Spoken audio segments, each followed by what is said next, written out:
borrowed time, the clock ticks faster. Living off borrowed time, the clock ticks faster.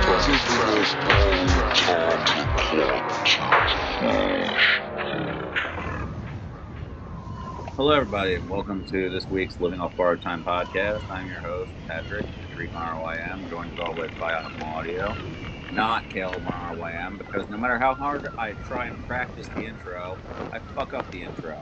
But I'll try not to fuck up the intro of our guest, formerly known as CB the Dog, currently TooBrokeToCare. Presumably that's his... God damn it, I tried not to fuck up the intro of the guest. I still fucked up the intro of the guest. He's TooBrokeToCare as his username, presumably TooBrokeToCare in real life, and Christian in real life. I don't know if he's a Christian in real life, but his name is Christian. Definitely not in real life, but good to be here. Good to have you here. And we're here to talk about one of my favorite artists that I've always had nothing but nice things to say about. If you look at my ROM page, nothing but glowing 4- and 5-star reviews of everything he's ever done. Travis Scott. Actually, somebody that I took a while to come around on Travis Scott.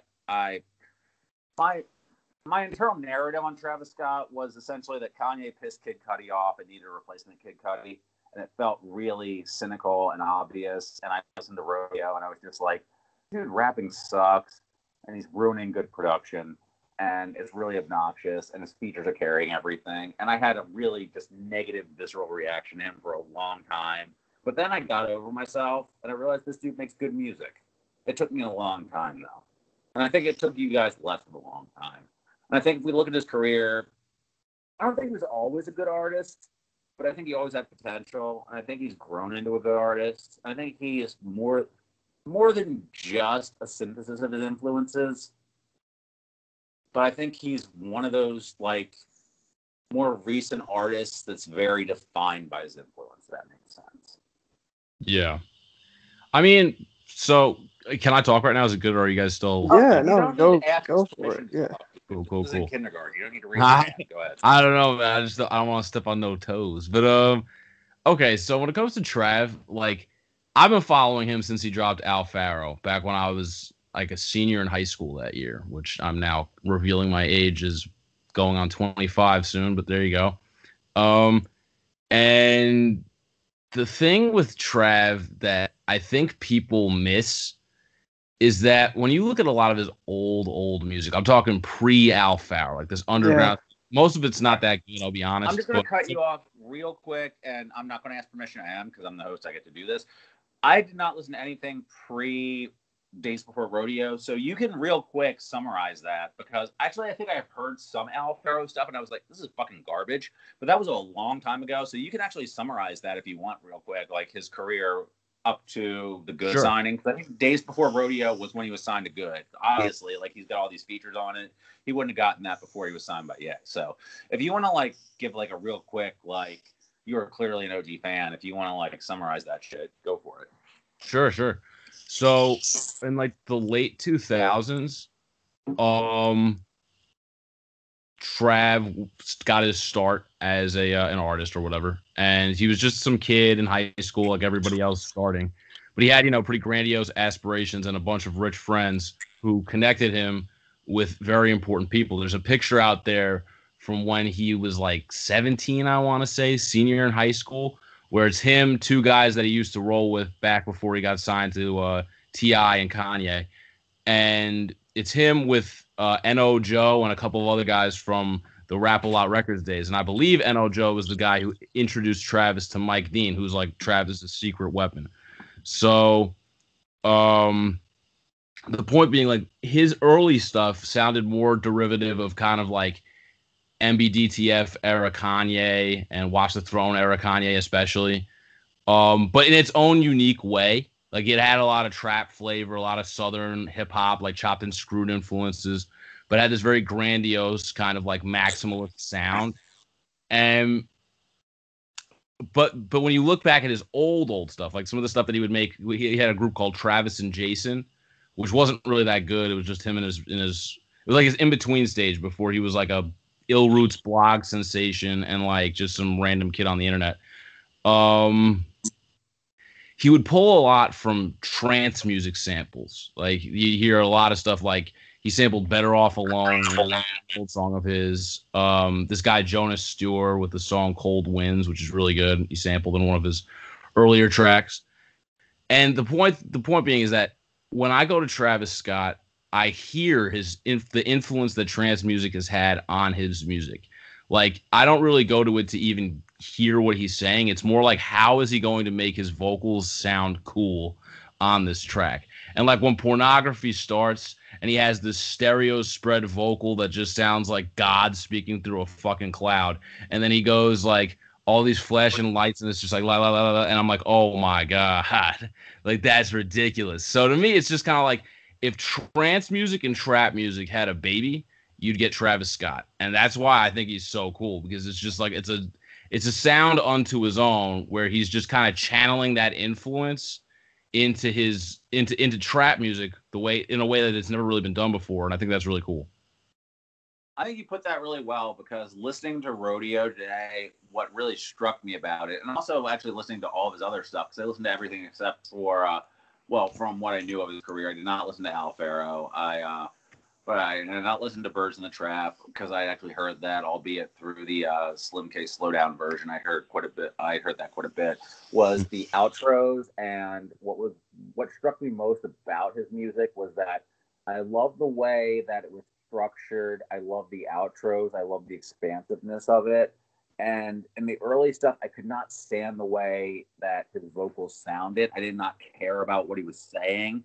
And the longer his career goes, I thought he got better about parsing out what he was saying to where he could make it more significant when he had something to say, or at least make it less relevant. Because I feel like in his early stuff, he's still trying to have a hard Southern rapper image. He's still rapping more. And this dude shouldn't rap. It's the same thing as Cudi. And that's like the same thing I'm saying where Kanye was looking for a replacement Cudi.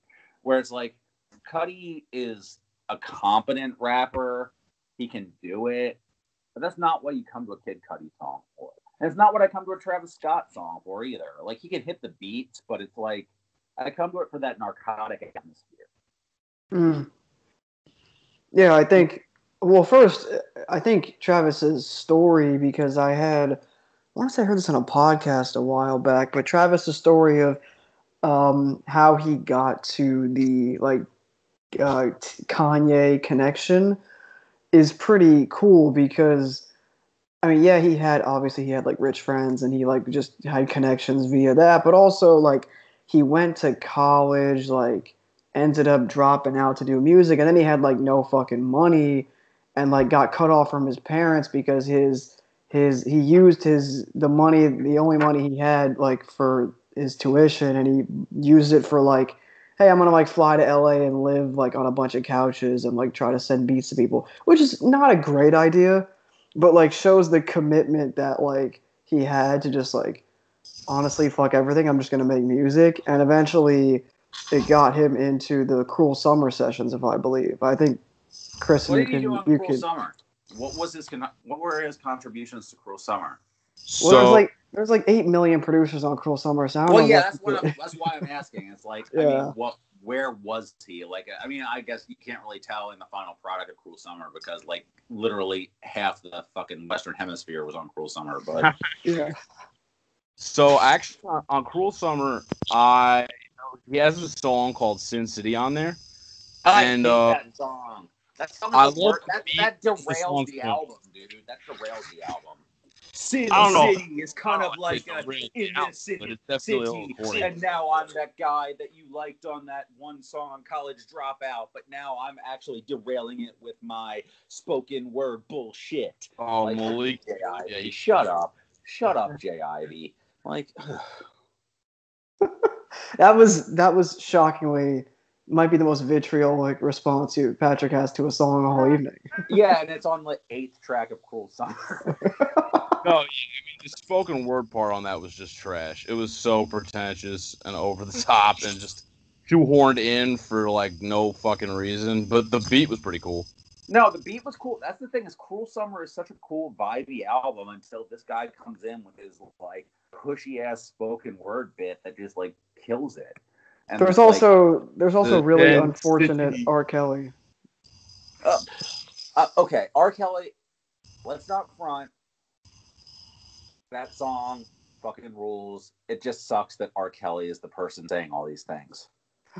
Yeah, I can't deny that To the World is absolutely fire, but I also completely hate R. Kelly as a human. Yeah. Like, But I can't convince my ears not to like what I'm hearing when it plays. But it's funny, like I like some R. Kelly albums, but I don't like R. Kelly on that song. I like the song. No, I like I don't R. like Kelly on that song. I'm sorry, I do. I do. I don't know. I don't know. It's kind of corny to me, but I mean, I get liking it. I don't know. It never did it for me. Fucking like piss you off flex for Kanye to put R. Kelly on that. Oh, absolutely. And that's true. Like the Rick James "fuck your couch" thing on that. Like seriously, and it sounds like he has him doing like sweet melodies on the ad libs, and it sounds good to me over the strings. I don't know. Like "Cruel Summer" is the ultimate excess. Like it's a summer blockbuster. Right. And it's an interesting. To me, it's such an uneven record. I feel like you get like a run of absolute fire, and then you get a run where it's just like, and then you like get picked that run ends on the fucking spoken word track. Yeah. I feel like everybody like forgets about that song with Mace and Pusha T on it. Because by the way, we had a song with Mace and Pusha T on it, where Mace says, "Assalamu alaikum. You know I ain't Muslim. I'm about my bacon." Where he's talking to Loon. Wait, is this fucking like Ab-Soul and Do What Thou Wilt energy right here? Oh, no, this is Mace just being an arrogant pastor dissing a Muslim who was signed to Diddy. No, this is Mace dissing Loon. Jeez. Right, Cruel Summer had Mitt Romney Don't Pay No Tax on there, right? Mitt Romney don't pay no tax. And that's where Kanye forgets to like pronounce syllables. Mitt Romney don't pay no tax. Well, he's doing he's doing the Hold Me Back. Yeah, Rick he's Ross. doing Rick Ross done told him that. But yeah. Oh God. That was like the beginning it, of like MAGA era right there. That was the foreshadow. No, but oh yeah, I guess you could see it as the foreshadowing. If that, he's bragging that Mitt Romney don't pay no tax. But like that's actually good. Like I want to get as rich as Mitt Romney, so I don't have to pay taxes. That's what I always thought he was going for. And Mitt Romney's dog don't have no ropes. He's like chained to the top of his car. You know, it's been a tough week for Dog is in the news. Oh God, especially when it comes to rappers. Shout out to Joe Budden bringing that to life. That was so fucked up. I will say, just the internet. There were some memes that really had me dying the other night, though. It was fucked up, but there were some memes that really got me. I will say that I never thought in my life I would have to explain to my boss. So as I've explained on this podcast before, and I really hope that no one from my job ever listens to this podcast, but my boss, who I've said previously, reminds me of Hank Hill. I had to explain to him today the difference between Joe Budden and Joe Biden because he overheard my conversation about Joe Budden talking about masturbating his dog. And now I really hope my wife is not over listening to this podcast while she talks to my mother-in-law. This is a great drop-in point right here for the podcast. Absolutely, new listeners. You came for Travis Scott, and now we're gonna get Travis Scott. Now you're hearing about Joe Budden jerking off his poor unfortunate dog. By the way, I think that's dog abuse. I'm pretty sure. Oh, that's definitely that is for sure. I think that is what's really interesting to learn nowadays too. Speaking of Joe Budden, is like just how much of a piece of shit this guy actually is. Like his podcast is entertaining, but this man has it's not. No, I'm gonna stop you right there. I tried. 3 hours of this dude drinking simply lemonade jugs and coming up with lukewarm takes that are basically just like the fourth worst person in the hip hop thread, coming up with PRTK, whatever that dude's name is, like the oldest person or RYM type, like hot bars only type takes. Like, fuck you, Joe Budden. Like, no. I'll be honest. Where's your good album, Joe Budden? Yeah, where's that good Joe Budden album? Where's Joe Budden featuring Apollo Brown beats? He doesn't even have that. Like, fuck you, Joe Budden. Like, the best Joe Budden album is fucking somebody put the best mood music verses over Portishead's Third. And that's like a 6. That's bad. That's really bad. I like that. Mood Music 4 is a really good mixtape. I would No, even it's argue. not. I don't believe you, but I like it a lot. I personally would even be okay with someone arguing that it's a classic mixtape. Personally, don't I shoot. would say the one Joe Budden song that I shouldn't like that I do is he did something called Why, where it's a 3-part thing about how hip hop died. You know what I'm Which talking sounds about? just absolutely I just feel like terrible. if anybody is gonna talk about hip hop dying, I don't want to hear it from Joe Budden. Like, Oh no, this is the most game thing that's ever happened ever. It's like a 3-part trilogy about how hip hop died, and he's like whining the whole time. But it's actually not that bad. I don't know. But yeah, the Portishead, it's like called Mood Music's Third or something. It's the most tolerable I've ever found Joe Budden for a whole project. Otherwise, like I think he has like individual songs I like. I like the first Slaughterhouse album a lot. He's good on that. I didn't listen to any of that stuff. Honestly, anything that came off of Shady Records after like The 2000. first Slaughterhouse album was on Shady. The first Slaughterhouse album. Yeah, the first Slaughterhouse album was on E1 or some shit. It was on like what Koch became. The second Slaughterhouse album was on Shady, and it was garbage. It was the fucking worst. Anything that's come off of Shady Records since past 03, like Get Rich or Die Trying is the cutoff for what I'm going to bother with from Shady Records or anything affiliated with Shady Records. Like, oh, actually no, the games albums were good too. Even though he wasn't on Shady Records, like he was kind of like he knew Eminem and like they were kind of like buddies, copping Dre beats at the time. But but the Eminem song on that Game album is the worst song on the Game album. Oh yeah. We ain't going nowhere. So fuck you. That song sucks. But like that's that song's trash. Like that's the one song that I feel like quads. While we're here, guys, we can talk about Travis, but I feel like we should just go in on like hip hop in general right now, man, because we can do whatever you want to do, dude. Like, I mean, Travis only has 3 albums. We can pad this out as long as you want. Let's go for it, man. In sum with Travis, real quick crash course. I love his sound design. I love his vocal design. I love the amount of bass that he fucking uses, honestly. Oh, no. That's one thing I noticed about Rodeo. Like, the bass on Rodeo is tremendous. Rodeo, I did not, like, I'm redacting the Rodeo review, by the way. As soon as I'm done this, I'm going to do one of those things where I, like, do the cross out on it and be like, yo, edit 9/20/20. I was a fucking moron. This isn't like it. I would never tell somebody you have to like something. Like, if you don't like it, you don't like it. I just personally think it's completely mesmerizing, and it's like I've never heard an album with that quality sound design come out of trap in my entire life. That's like it definitely by Dre sound design. Yeah. It definitely feels like, and I'm saving my Rodeo thoughts when we talk about it, but it feels like like I've had the CD for years, and the CDQ is like the quality, the sound quality is there, like on the CDQ. Like it really, you play that on like decent speakers, and you can hear it. So it's on. I hate to be that guy, but just for the sake of the narrative, though, can you just bring us like Travis's career from Al Pharaoh to before days before Rodeo?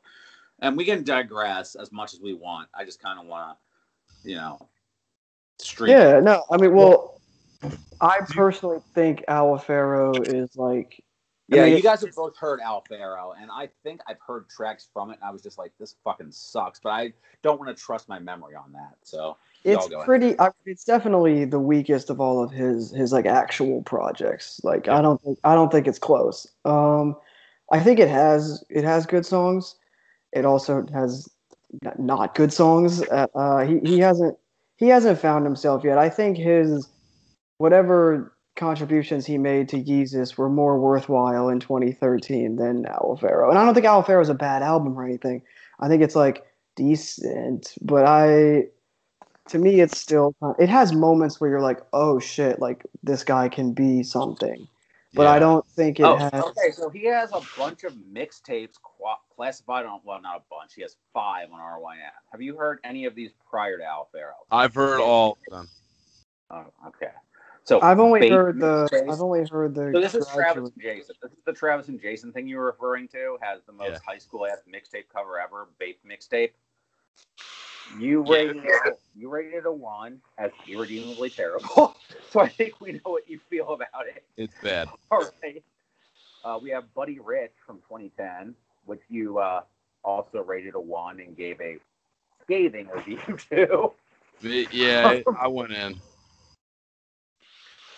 All right. And then we have Cruis'n USA, which was, by the way, a pretty shitty racing game that Nintendo fans like to tell you is not a shitty racing game because Rare made it.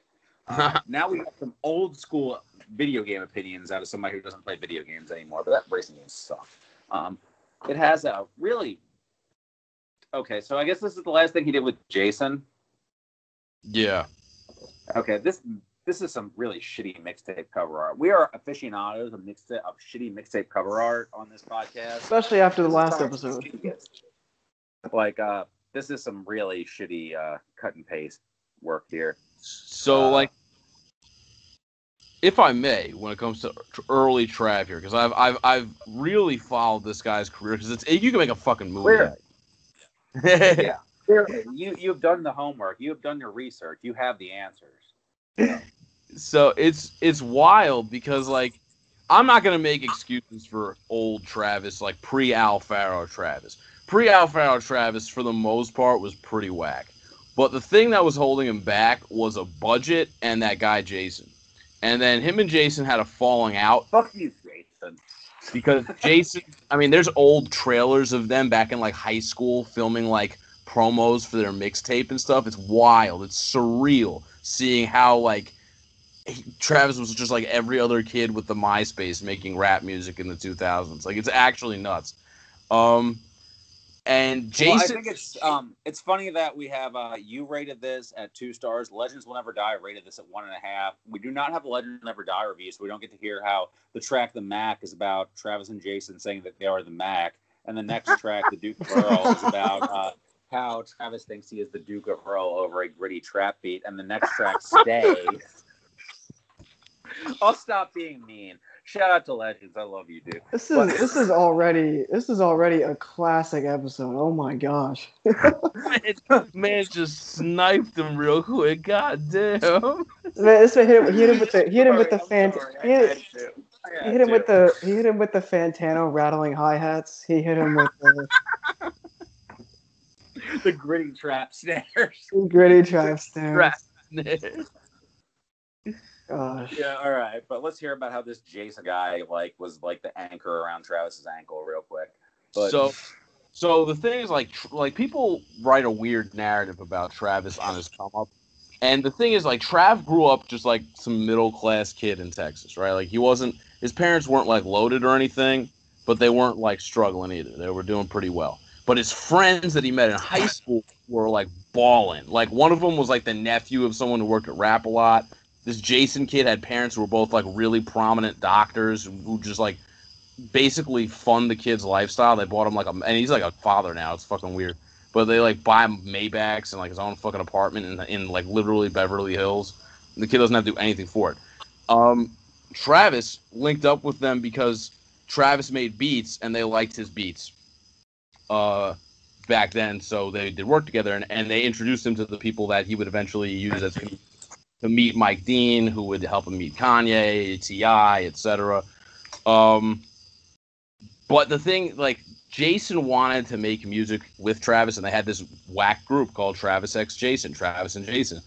And he was like, so, like, Patrick, I don't know, like, how far, like, how old you are?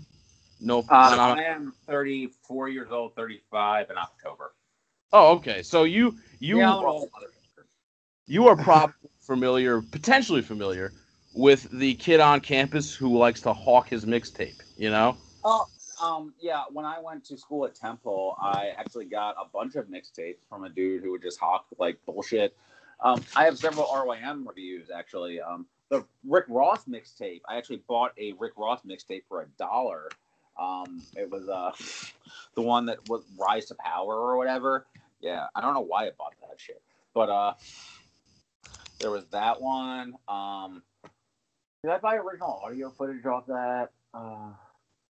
Could you buy original audio footage? That must have been like some sort of burned CDR. Because the Clip tape? The Clips album, yeah, the Clips tape.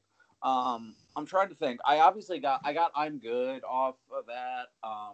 Because like I got mixtapes both from friends in high school who had better internet connections than me, because my mom was like fucking horrible and cheap and had us on dial-up until 2006. 56K until 2006, by the way. Jesus, dude. That's I don't think Optimal knows the words that are coming out of my mouth right now, but you do. Yeah, I caught Hey, I know what dial-up internet is. Come on, you got to give me something here. But I can't say 56K I never had it. 2006 is pretty appalling. That's actually like terrifying. My parents held out till like 03, but then they just kind of like, we needed this fucking internet. Oh, like, I'm about to appall you even further. When my mom made the jump, I went to college, all right? So I came back, and my mom's like, oh, I upgraded the internet. She saw ads for satellite internet. So she got satellite internet.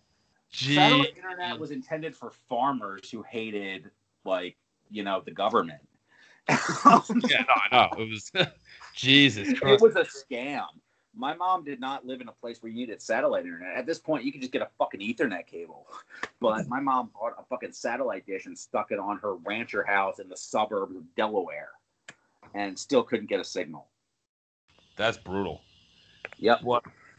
Oh my God, that's a really depraved internet childhood right there, man. I had a depraved internet childhood, man. But so back to Trav though. So this kid, where I'm going with the mixtape analogy, and Caleb, you might have an appreciation for like kids in school who are like, yo, check out my SoundCloud or whatever. Like, yeah, all the time. Jason was that kid. Jason was the guy who had no fucking talent whatsoever, had no actual plan to like make cracked copy of Pro Tools. He had a cracked copy of Logic or Reap. He had even worse than that. He had a cracked copy of Fruity Loops. FL Studio 5, not even 7. He had 5. He had the outdated drum kit on his shit. 100%, and that's like, so Travis is like legitimately trying to become Travis Scott at the time, and Jason just wants to do this to get laid. In all honesty, like he's just doing this to get with girls, and has no real drive. And he leaves Travis abandoned in California, which is when Travis realized, because his family found out that Travis was using his college money to go traveling to network and make connections and stuff. And Jason was doing it with him too. He didn't go to college. He was just dicking around and doing whatever because his parents paid for everything. And he just left Travis out to hang because Travis was taking this more of like as more of like a career ambition, whereas Jason was doing this kind of just to look cool. And then obviously one guy went one way, another guy went the other, and the rest is history. But basically, like early Travis, like people, I feel like people, especially you see it on like RIM or RYM, however people want to refer to it, kind of like dragging Travis. For 1 second, and this is really dumb and pedantic, but I've been told by people that they don't like when we say RYM. They think we should just say rate your music. I don't think we should say RIM because that makes it sound like either a Skyrim podcast or worse, some sort of fetish podcast. But, some sort of Joe Button podcast. Joe Button. Jesus. But yeah, so I don't know. It's like, I mean, RYM is fine to me, but like rate your music, I guess. I said the site. I think most people are just like the forum. Like they know, like most of our fucking audience comes from the website. So, I think you can say rate your music. You can say, just don't say RAM. Don't say RAM. I think saying rate your music is horribly nerdy, and I hate it. Again, yeah, I feel like saying rate your music. Like when the guy said that to me, I was just like, that seems like a lot of syllables. You got to put like the trademark after it, like rate your music, copyright. Yeah, we gotta have a copyright drop on that, but yeah, I don't know. So yeah, it just either way, don't say RAM. But that's the one thing I'll say on this podcast: you can't call it RAM. We're not rimmers. We are not rimmers. RYM it is then, man. But we're generally gone with RYM, so I guess RYM is canon for the podcast. It's canon linguistics. Anyway, continue. I'm sorry to have derailed your momentum there. But but I feel like a lot of people on the site, and just in general, and I don't think it's exclusive to RYM or anything, but I just feel like it's just the general notion that like Travis was like this snake, or he was just this spoiled rich kid who just got, he paid his way up the ladder or whatever. I mean, I'm not going to lie. He definitely used the people that he met at the ground level to get where he needed to, and then kind of discarded them when they were of no use to him anymore. But they kind of also did it to themselves, because he like his DJ Chase B, right? Like he's known that they were like in middle school together. They went to church together. That's how they met. So he's not throwing everyone he knows originally under the bus. He's not like void of his own ideas. It's just like he's intentionally kind of like cast a shadow and shrouded his come up story, because he doesn't really want to acknowledge some of the people that he was with, because they kind of fucked him over at one point, and he barely made it into like the career that he has now. He was like super close to fucking up. But like he really, I feel like in his early days, like it wasn't completely refined what he was going for. I think he's definitely grown as an artist and definitely improved since Al Pharaoh. But I give Al Pharaoh and some of the singles before Al Pharaoh, like the song That Bitch Crazy and the song Lovesick, I give those songs a lot of credit, because for someone with the few resources that Travis had at his disposal at the time, I don't know that you could make something that I definitely couldn't make something better than what he made, given the resources that he made. Like you can find the guy who sung the hook for his song Lovesick. You can find that guy on like LinkedIn. He's like some like regular accountant guy by day, and he plays at like community parks in Texas now. Like that's where Travis was at one point. Like that man literally made like fucking like wine out of water. Like it's kind of phenomenal how he actually did that.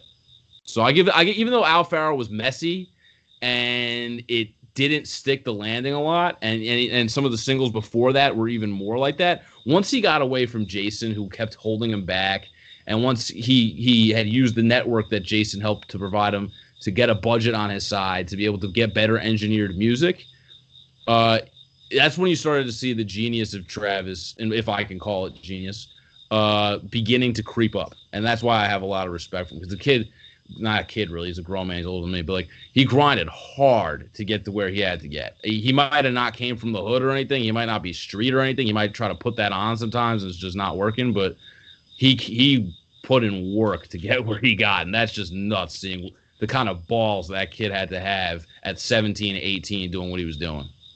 Well, Kanye put him up during the crew. Didn't Kanye put him up in a hotel in Paris during the Yeezus sessions? I'm like, he didn't have a home, or was it? It was before that. I think it was the Cruel Summer stuff. I thought Kanye like put him up in a hotel for a while, or Good Music did, because he didn't have anywhere to live. So like, all right, here, just live in this hotel room and make beats, and then like come to the studio, and that was like what they did, right? Yeah. So what happened with that was, so Travis gets out of high school. He's on, what tape is he on by that point? Let me look on his discography real quick. He is on Buddy Rich, I think. He just fresh off of that tape, and he's going into his first year of college, and he's using his computer and textbook money, quote unquote, to get him all around the country, basically building this network for himself. Eventually, after he basically becomes like within a hairline fraction of getting completely disowned by his entire family, and getting abandoned by his pal Jason, whose rap name is OG Chess, by the way, and he actually has a Twitter, and it's really depressing because he's always trying to get back in touch with Trav, and like obviously that's not happening. But right when that happens, his phone doesn't have service, right? Like Travis, his parents cut everything off. They cut his phone off. They froze his accounts, everything. He tried to go back and live with them and apologize. They wouldn't let him in the house. So he goes back to L.A. He finds another friend, crashes on their couch. He thought he completely fucked his life up, and like his attempts at his career had just failed. And then he gets his what is it? He gets his phone back on. He gets some money from a friend who floats him some money to get his phone back on so he can check if he got any texts.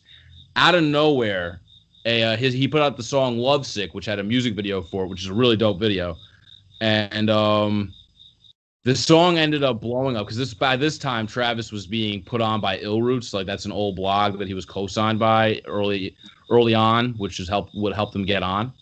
And T.I. actually saw the video and wanted Travis to fly out to Georgia, and he signed him over there, and they cut this song called Animal, which is on the Hustle Gang mixtape from the late 2020. Real quick, I don't mean to cut you off, but shout out to T.I., who was really influential and also like influential, but also didn't follow up on it because he was on the ground floor with Travis, Nicki, Meek. Who else? He was on the ground floor with a lot of people, and he never fucking actually made any money off any of these people, or actually. I mean, he did squeeze as much money as he could from Iggy Azalea. He also did sign Travis too. Sucked. He actually got some money off of. Pretty much. He signed Travis for his first 2 albums too. Yeah, for Pharaoh and Days Before, right? But those aren't albums. Those tapes. But I'm also talking Birds and Rodeo. So he had like a royalty, like he had points. Yeah. But yeah, so I mean, T.I. is like business savvy on that. So, but yeah, like T.I. is like the ultimate like my own worst enemy story in the business, except for maybe Gucci. Although Gucci obviously went to prison, got cloned, and his clone's been doing really well. So, as we'll establish in the episode that listeners will have heard before this one, we support the Gucci was cloned in prison story. So clearly very credible. We're the way it's on this podcast. So the way 2020 is going, man, that would be like one of the least surprising conspiracies this year so far. Like, I don't want to go off the deep end, man, but yo, this Epstein shit, like, oh my god. Yeah. I cannot even like. But anyway, that's like I'll go on like a 2 hours. I have one thing I want to ask you, and we'll get to it when we get to it. But I have one thing I want to ask you about, but we'll get to it when we get to it. So anyway, continue. I'm just sowing seeds. I'm sowing seeds, but it's all good. So T.I. and T.I. cut signs him, and he cut the song T.I. called. sucks at business. We know that. He cut the song Animal with Travis featuring T.I. Travis does the beat on it by himself. It's really, really good. The beat's really good.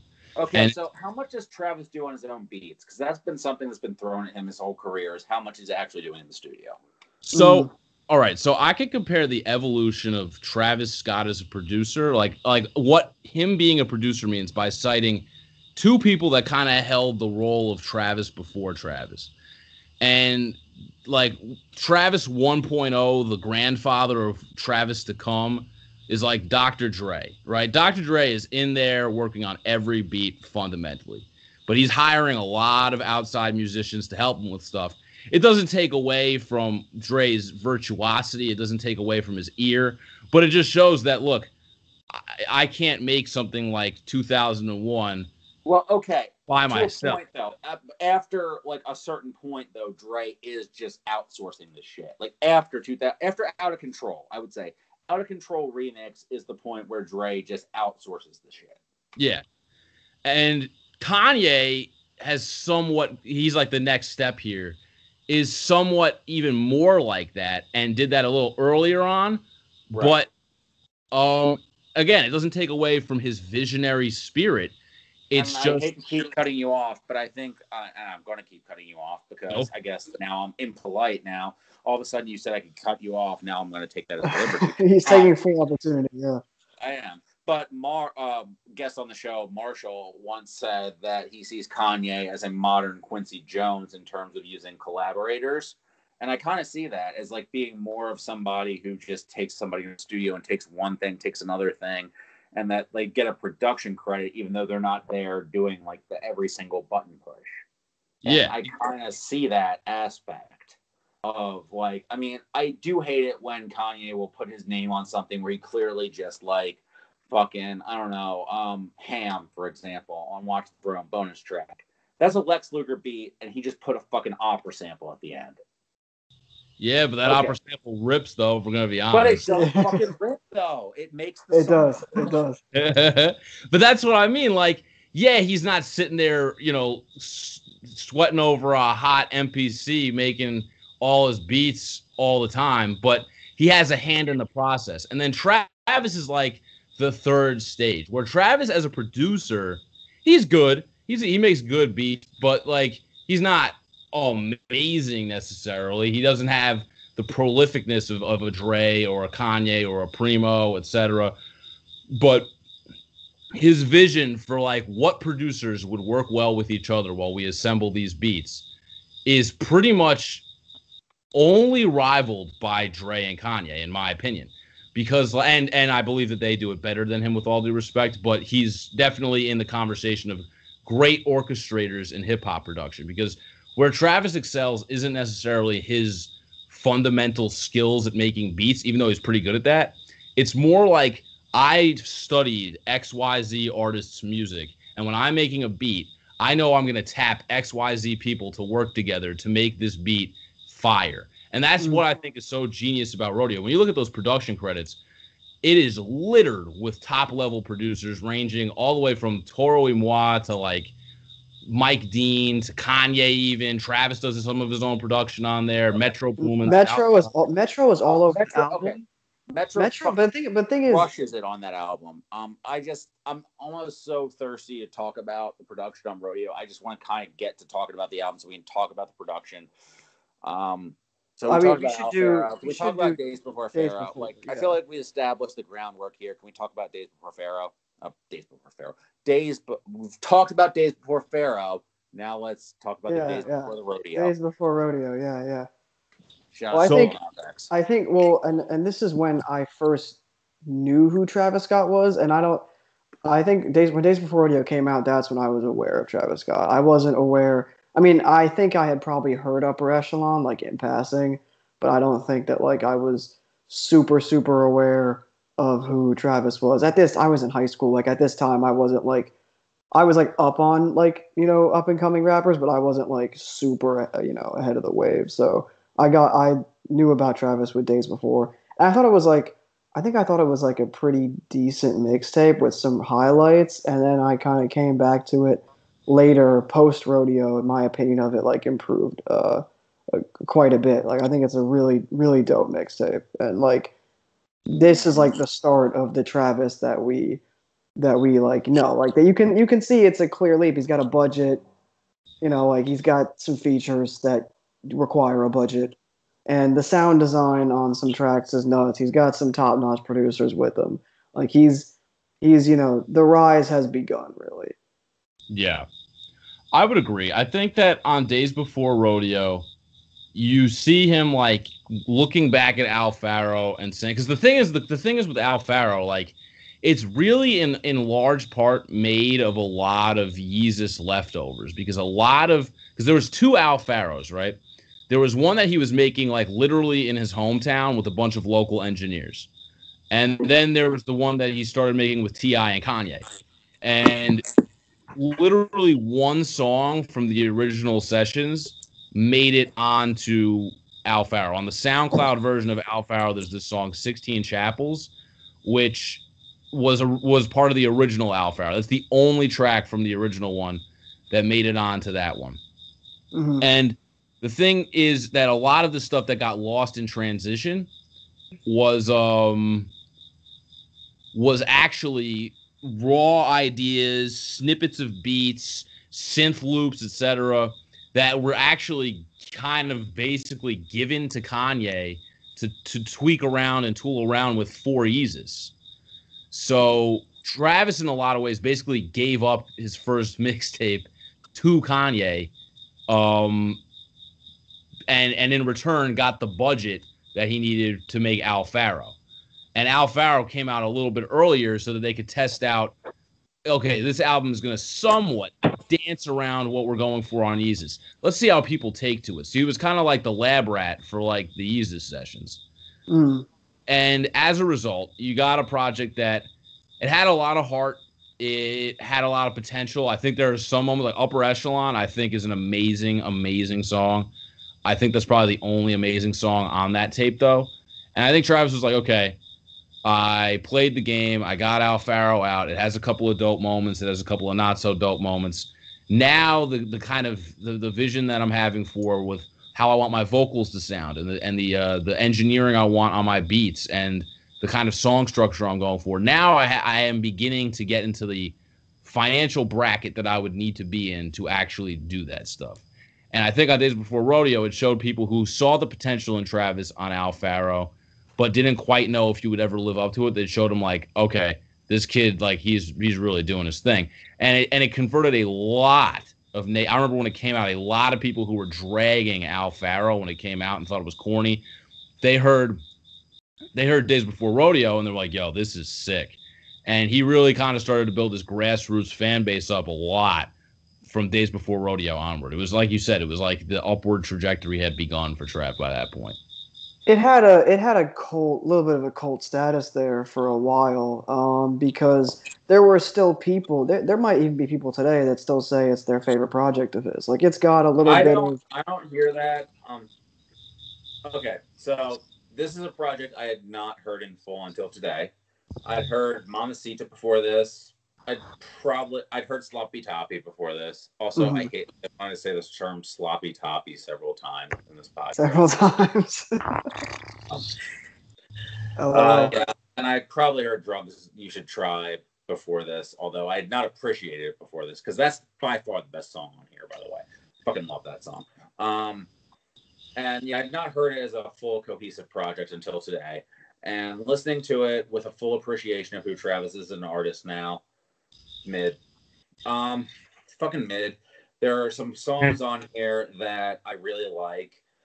Drugs You Should Try It feels like a fully realized visual of who Travis is as an artist, who he wants to be, how he should present himself, production-wise, vocal-wise, everything comes together. I love that fucking song.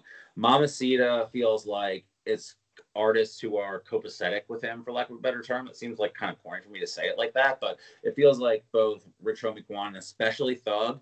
I feel like both the Thug features on here really dovetail well with what he's trying to do. Like they're very kindred spirits in terms of like how they present themselves and how vocally they approach music. I think actually I like Skyfall better because of the way the beat is. That's Metro, right? Yeah. Well, that's one of the most. That's fucking apparently that's an iconic Metro beat, and I probably have heard it before. That shit hit hard. I love that. That's a fan favorite song and beat of his. There's a video of them making the beat in the studio. That's a very famous video.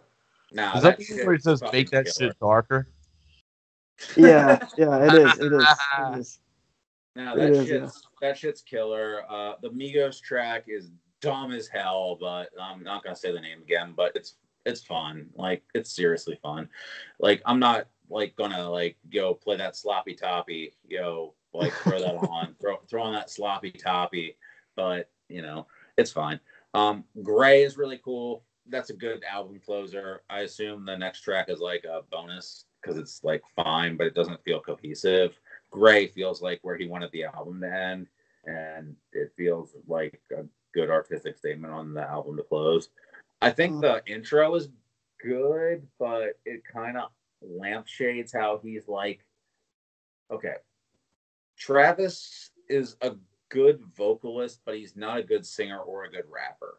And I feel like he kind of has this way of just like throwing everything in a pot and throwing it at you and throwing all of his influences on his sleeve in a way that doesn't necessarily work in a way that like Thug and Wayne can make it work. With Travis, it kind of feels like he's like, oh, I'm doing Cuddy now. Now I'm doing Thug. Now I'm doing Wayne. Now I'm doing UGK. Now it's like you can kind of connect the dots with his references almost. And maybe I'm coming at it from somebody who's not a huge fan, somebody who's actively a hater for a little while and kind of hated this about him, where it was just like, it almost cynically seemed like you were being brought on the roster to fill a void. And that's what annoyed me about him. And it doesn't annoy me about him anymore, but I can still see it in his early music. Not so much the later stuff. Like on McKnight, he seemed like more his own artist. On Astroworld, I feel like he has his own identity. On here, it feels like he's still kind of aping other artists a little bit. Mamacita, I like as a song, but the beat feels cheap, and I don't like his rapping on it as much as the other two. Feels like a great Thug song. Kind of like Pick Up the Phone feels like a great Thug song that I never feel like a Travis song, but we've had this discussion on the pod before where it's like half the people think it's a Travis song, half the people think it's a Thug song. Yeah, well, they both didn't help them. They both put it on their projects. Thug put it on Jeffrey, and Travis put it on. So who knows? I don't know. I think to your point, there are some moments on Days Before Rodeo. Like I'm not huge on Zombies. I don't remember Backyard. I like Gray. I like Back a lot. I actually like Back a lot. I think it's a cool song. I mean, we already Skyfall. I don't dislike it, but I feel like Gray was like the album ended and then Back. Like that's fine, but like it doesn't like. It just feels like it just feels like a Travis song. Yeah, like it doesn't feel. There's no like addition. I actively dislike Quintana Part 2. By the way, that actively annoyed me. Really, I love. Yeah. People usually point to that as one of the better moments. I mean, not like a Skyfall, Mamacita, Drugs You Should Try moment, but like no, it was like because it's between Mamacita and Drugs You Should Try It, and those were like two highlights. And Quintana just like something about his delivery was grating on that to me, and yeah, I like fuck Big Sean forever. Like okay, not fuck Big Sean forever. There's something I want to discuss on this show is that there are albums that people really like for some reason. I don't know, like just pull someone out of the hat. Like I don't know, My Bloody Valentine and Loveless, and like it might feel like only shallow to say this, but I'd rather hear Eminem go on for like 2 minutes at the end of some dumbass masturbatory 9-minute cipher than listen to some fuckhead masturbate over effect pedals. I don't know. Well, we were shocked that people fucked to Loveless. At least I was. I was shocked. I mean, I don't think people in RYM fucked anything. They can go fuck themselves, but I don't think they actually fucked to Loveless. Yeah, this is an elite episode for just napalming the entire website. This is pretty brutal right now. Fucking Apocalypse Now out here. Jesus Christ. I was really just trying to make the one Big Sean joke that I was like telling Optimal that I was gonna like build up to, and then I just like fucking going to RYM instead. Well, Patrick did say that Detroit 2 was better than Loveless, so he did say. By the way, yeah. I'll be honest. Detroit 2 has more good songs than Loveless.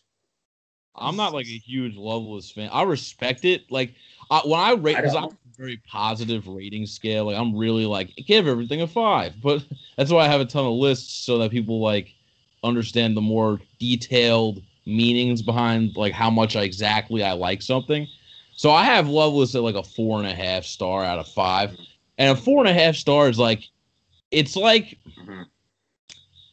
Go on. So you go to like a 5-star restaurant, right?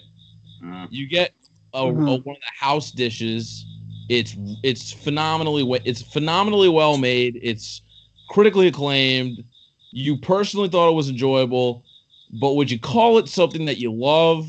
No, it just wasn't your cup of tea. It's like going on a date with someone who's really hot, but they're not your type, and it's just not my kind of album. I don't know what it is. It's an interesting album. It's fun, but it's like I don't know. It just seems like why would I want to listen to this more than once? It's kind of like a gimmick in my opinion.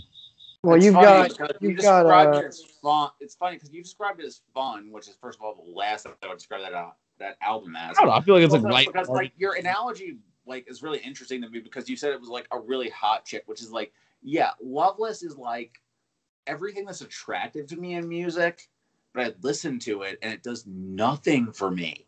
Yeah, literally nothing. It just like I feel loveless to it. It lays there. I think that it's just there's nothing that clearly defines that album as, for me at least, as like something that I should listen to more than once. Like it's so drowned. It's kind of like it's like if like you took Dream Pop and made it a deep fried meme, you'd get Loveless. Like it's like so many effects that I can't really The effects almost feel like a gimmick at some point. Yeah. It's weird because, like, I listen to other stuff from the same-ish time period. Jesus and Mary Chain does nothing for me. I like Slovaki. I like Slovaki quite a bit. Obviously, we've gone on the podcast. I love Mazzy Star, but I don't think that's actually comparable. But you're talking about Dream Pop, and I associate Dream Pop with Mazzy Star. Yeah, 100%. Yeah. So, I don't know. It's just like, honestly, I heard Loveless before I was even on RYM, and I gave it another shot after it was like, oh, it's heresy to be on RYM and not fucking love Loveless. But it's just, it never fucking did anything for me, man. It's like, and it's become a meme. It's like, you know, somebody mentions Taylor Swift, I have to, you know, put my 2 pennies in. Somebody mentions Loveless, I have to, you know, talk about how I don't like it. Somebody mentions Chance the Rapper, I have to say how he sucks. And you know what? Taylor Swift sucks. Loveless sucks. Chance the Rapper sucks. If you like any of those 3 things, you can't listen to our fucking podcast. So there. Well, I guess I can't be a host on the podcast then, because I have Loveless. Yeah, again. Well, you can't. Like, we already established like a week ago, you can't listen to your own podcast for some other reason. I forget. Like there was some reason you can't listen to it. There was somebody said something to me. I can't listen to my own podcast, but yeah, it's fine. You know, we're trying out here. We're vibing. We're talking about artists that Patrick hates, which is always a good time. Eventually, it becomes just artists that I hate for a while. Well, that's the thing is we've established that really nobody can listen to this podcast. Pretty much, it's just a podcast I listen to myself. Wyatt has to listen to it because he edits. He has to. He edits it for me to listen to myself. Well, I make a spreadsheet of people who can continuously not listen. People always ask me like, people will ask me like, oh, you know, let me listen to this like podcast episode you did. And I'm like, this is the most niche thing ever. Like, I hope you enjoy us just shitting on people that you like, or never heard of. Yeah, it's one of those 2 things. But anyhow, I think that the days before Rodeo talk is I think like it's okay. Oh yeah, I think drugs you should. I was shitting on Big Sean, by the way. Yeah, Big Sean. I think the Big Sean song though. I think it's the Big Sean song is actually good. It's just his verse is shit. And Travis's verse on it's a non-entity, but Travis is fine on it. The beat's great. It's one of the better beats on here. Beat's amazing on that song. It's a really great beat. I love I actually love the 1975 on it, which is 1975 on a rap track makes really no sense, but only very baffled by that. Yeah. Only Travis Scott. Only Travis Scott would put the 1975 on a rap song. Like, you know what I mean? So it's such a strange amalgamation of people that it makes sense to me. But yeah, I think Drugs You Should Try It. I think Drugs You Should Try It is still to this day a fan favorite, and for good reason, because it kind of encapsulates Travis Scott's like general sound and aesthetic. Yeah. Where it's like, hey, let's just like, what if we make the most like psychedelic rap music possible in like 2014? You know, I mean, it wasn't like Main Attractions level, but still, it's still for like, you know, modern trap at the time, that was a really psychedelic take. Yeah, for a mainstream, and this was mainstream, he's taking chances, he's expanding it. Within the trap milieu, he's definitely doing shit. There's really, again, nothing on here that really triggers my cringe gag reflex, aside from Sean's verse. And honestly, look at when this came out. This is like 2014. There were way worse Big Sean verses than this in 2014. There's nothing I would skip on here except for that. Like, again, Quintana just hit me like a sour note, but more just because of the placement of it. I think if you put it in a different place, because it's like you have like hit. Like, I feel like if you just had like Mamacita, Drugs You Should Try It, and Skyfall, like 1, 2, 3, and then you kind of went to like the midsection of it, it would be received a lot better. And I would think of it a lot better, because then you just have like that killer like the killer opening section. But that's just how rap albums are structured. So I disagree with your 4.5 stars on this, by the way, Christian. I think I would probably give it a 3. I gave it a 2.5. And also the cover art sucks. I don't know what he's going for on the cover art. House Party, I guess. It doesn't look very good. I mean, I personally think, as far as mixtapes go, that's one of like the seminal mixtapes of 2010s hip hop. I mean, when you talk about like you talk about like Chief Keef's run. You talk about Lil B's run. You talk about Juicy J's run, even who I like. I wouldn't put it against any of theirs though. I wouldn't put it against their fucking like. Okay, so we're talking. Oh, Keef's. Okay, Keef mixtapes. Like, is Thoughtbreaker a mixtape or an album? Album. It's an album, but all the Back from the Deads are mixtapes. Okay, so Back from the Dead 2 is a mixtape. This isn't in that league. Lil B, all his shit's mixtapes, and also I don't think Lil B's shit is comparable to anything other than his own work. Yeah, Lil B can only be compared to Lil B. Like, really. Like, Lil B is like a recursive loop. So Jesus Christ. Yeah, in all good ways. Travis is trying to be compared mostly to Cudi. Juicy's a good comparison. He would actually use Juicy on the next album.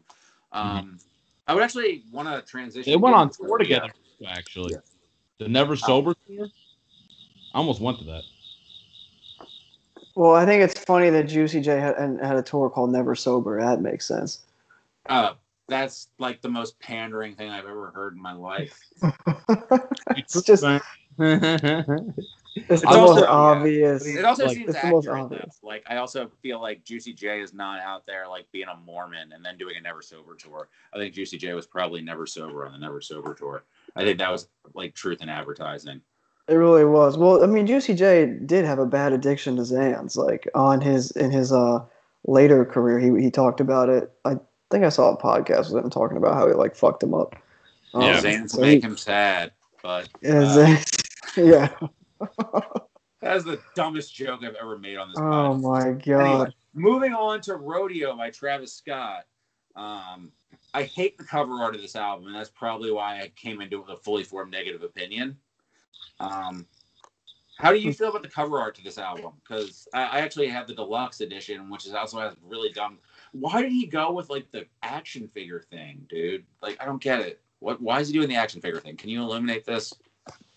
I wish that I could explain the action figure thing, but I honestly have no idea why he picked it.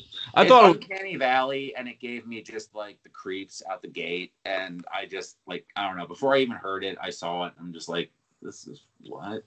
And yeah, so essentially, like, just to soapbox real quick, I already had a fully formed negative opinion that Kanye fell out with Cudi, wanted to go in with his replacement Cudi, and had somebody who was doing psychedelic music, like quote unquote trap music about drugs, and had this. And so I kind of half listened to it and came up with a really negative review on RYM that some people like and other people still ask me about to this day, where I still shit on it. I do not stand by that review anymore. In fact, right now I'm updating it to a 3.5. Wow, big moves. That's actually a huge leap for you. 10. That's a huge leap. On 7 on the Fantano scale, which is the only time we're going to mention that man's name, because he doesn't mention us at all, as I've said before. Once he starts mentioning us, we'll mention him more. Yeah. So this album is a production 10. The lyrical, like, 3. Yeah. Like, it's fucking... And the other thing about this that really didn't appeal to me at first, that I still kind of stand by, is that he leans on the features. When he has a feature on a song, that feature defines the song. From Quavo all the way to the very, very disappointing Toro y Moi song. Well, that's the worst. The Toro y Moi song is the only song that I don't think it doesn't sound like a Toro y Moi.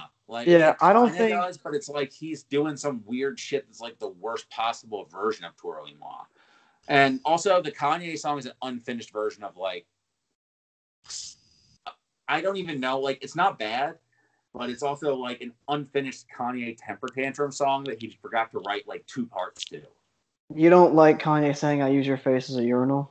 Actually, I do like that. I think I don't want Kanye to use my face as a urinal. Just clarification, but it's also like, wasn't Paul McCartney on that?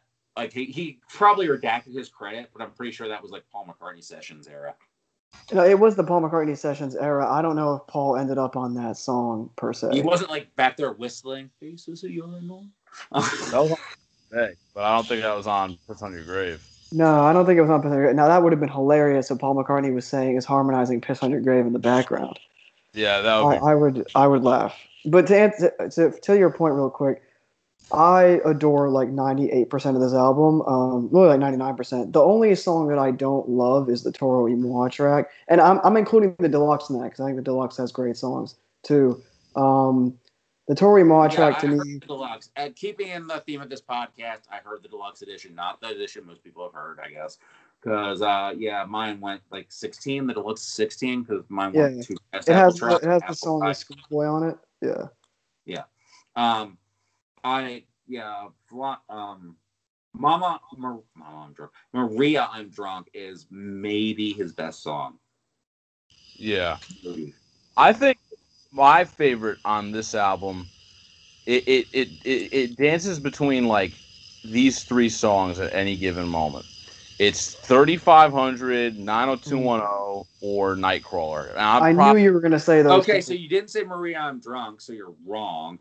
90210 would be a perfect song if Kid Cudi, Frank Ocean, or Young Thug sang it. His singing on that song, the construction of that song is 100% perfect. The beat on that song is 100% perfect. His lyrics on that, I know the lyrics on a Travis Scott song are beside the point, and maybe the point is that they're vapid, but they're distractingly vapid. You didn't think the second half of the song had like some of his most impassioned like rapping? Like the second half is much better than the first half. The second half definitely is much better than the first half. The first half is just kind of like I just want to hear the chick. I don't want to hear him. Casey Hill. Yes, I know. Yeah. I'm looking at but the point is, when I hear it and I don't know who she is, like I'm looking at the ROM credits. Oh, right yeah. I just heard the song on the radio. I was just like, why can't I hear the chick? Yeah, the second half is obviously way more invested. But yeah, like I feel like that was something where if you can imagine if he was totally 100% in his lens bag the whole time. I haven't given Lens too many listens. I've heard it like one time in passing. Wow. That's a soul. I'm pretty sure that's Travis did that. I mean, he was best production effort where like the part where he drops out the beat and puts the distortion on his beat, so like the Keisha Cole line on that. It's like my favorite Travis moment in anything ever. I gotta listen to it again. I tend to avoid stuff that Travis features on because as much as I love Travis, I feel like he does phone in like 99% of his features. That is not a phoned in Travis feature. Well, no, definitely not. It's probably good, but I just haven't even paid enough attention to the song to even like make that evaluation because anything with Travis on a feature, it's either going to be phenomenal or it's going to have a very mediocre feature. It's funny that you said that because Caleb said the exact same shit like 2 days ago. Yeah. I will listen to Travis features and be like, if it's just merely good or like, if to me it's either like mid or amazing or like great, like whatever. But if it's like merely good, I'm like, oh, that was unusual. Like I'm expecting, not exactly two extremes, but I'm expecting, either he just, got the direct deposit hit or he actually gave it shit, like that sort of thing. He's like Jay at this point. Like Jay, you're either going to get like you're getting like fucking what was that song he did with Pharrell that was like the worst thing I've ever heard in my life? Oh, Entrepreneur, yeah, that made me want to like hang myself in a fucking bank. Or you're getting that, or you're getting What's Free with Meek, where it's like the most like, how can you do What's Free with Meek and then do Entrepreneur? Right, but listen to what he's saying in What's Free, and then listen to what he's saying in Entrepreneur. It makes no sense. I didn't even listen to Entrepreneur. It just seemed like don't between the title and the lineup. Like I love Jay's rap. Oh, don't watch the video where you have like smiling minorities being like, I own a small business. And then there's like a graphic of what they own. Like, oh my god, like I feel like Jay is still like when he talks about anything regarding like business or like the black dollar, quote unquote, like I don't know, man. I feel like we're all I'll go down this road. I don't care. I'm pretty far left, as it were. I'm pretty damn near like radical. Yeah, we all are. You don't have to worry about that. Glad we're on the same page here. And So I'm like, podcast. man, Jay being all like, yeah, entrepreneurship is the answer to all of the problems. It's like the problems are entrepreneurship, man. It's like everything that like, and that's obviously distilling the problems into a way simpler. I'm not saying that that's all that's going on or that every No, kind of. you're making a point. Well, I get No, you. you're making a macro point, Yeah. but it's about like micro problems. But the macro point is that gross fucking late stage capitalism brought us to there. Like we can deal with the micro problems later. But the macro point is that you can't just put a smiling face on it. It's like, oh, entrepreneurship, like build yourself a business is going to get you out of this. Build yourself a business is going to get you out of a fucking like, you know what I mean. But like owning a small business as a minority isn't going to cure racism, like against, you know what I mean? Yeah. Owning part of a subway isn't going to stop a cop from standing on your neck for 9 minutes. Exactly. And that's what I feel like. And I feel like, too, like, the overlap economically and racially, like, how much racism has grown out of classism and has grown out of the modern capitalism that we have, and really historically any kind of remote form of capitalism that we've ever seen. Like, I really don't need to hear from a billionaire telling me, like, hey, man, I know that this shit sucks, but if you just start your small business, you'll be good. It's like, fuck you, dude. Like, it worked for you. You're the billionaire here, and that's great. But like, what? I mean, I hate to like. I don't know why this came to my mind, but it's fucking Modest Mouse lyric. We got the lamb, but they got the view. And one of the best music lyrics, one of the best music articles I ever read was when Magna Carta came out after Occupy. Jeff Weiss wrote something saying the world did not have time for Jay-Z's 1% raps. How the fuck are you going to come out with? First of all, he came out with a shirt that said "Occupy all streets." He tried to make money off of it, and then he came out with Magna Carta. I mean, Fuck this you. This is also the Jay who, and this is why I always find it puzzling that people put Jay-Z on like this moral high ground, and it's like, oh yeah, he's a for the people. Jay was a partial. Jay's for Jay. Exactly. And Jay is like a partial owner. Oh, like he was a partial investor rather in the Barclays Center, which gentrified his own home. When was Jay ever like a good guy? Jay has been a slimy businessman since 19 whatever. Like, and like that's fine, but I don't need to hear the slimy businessman telling me how if I just become a slimy businessman, we'll fix the problem here. Like, no, Jay, I'm going to pass on that. Thank you very much. At least I guess that's why like Watch the Throne is not fun, and that's why Magna Carta is gross. Yeah, and it's like Watch the Throne is actually good music, but it's like I can't like. It's hard to look past that in terms of like when you actually look too hard at it. And Magna Carta just sucks because he's lazy rapping on it, and it's just like. I'm gonna be honest. There's a lot that sucks about Magna Carta aside from the ideological version, like it.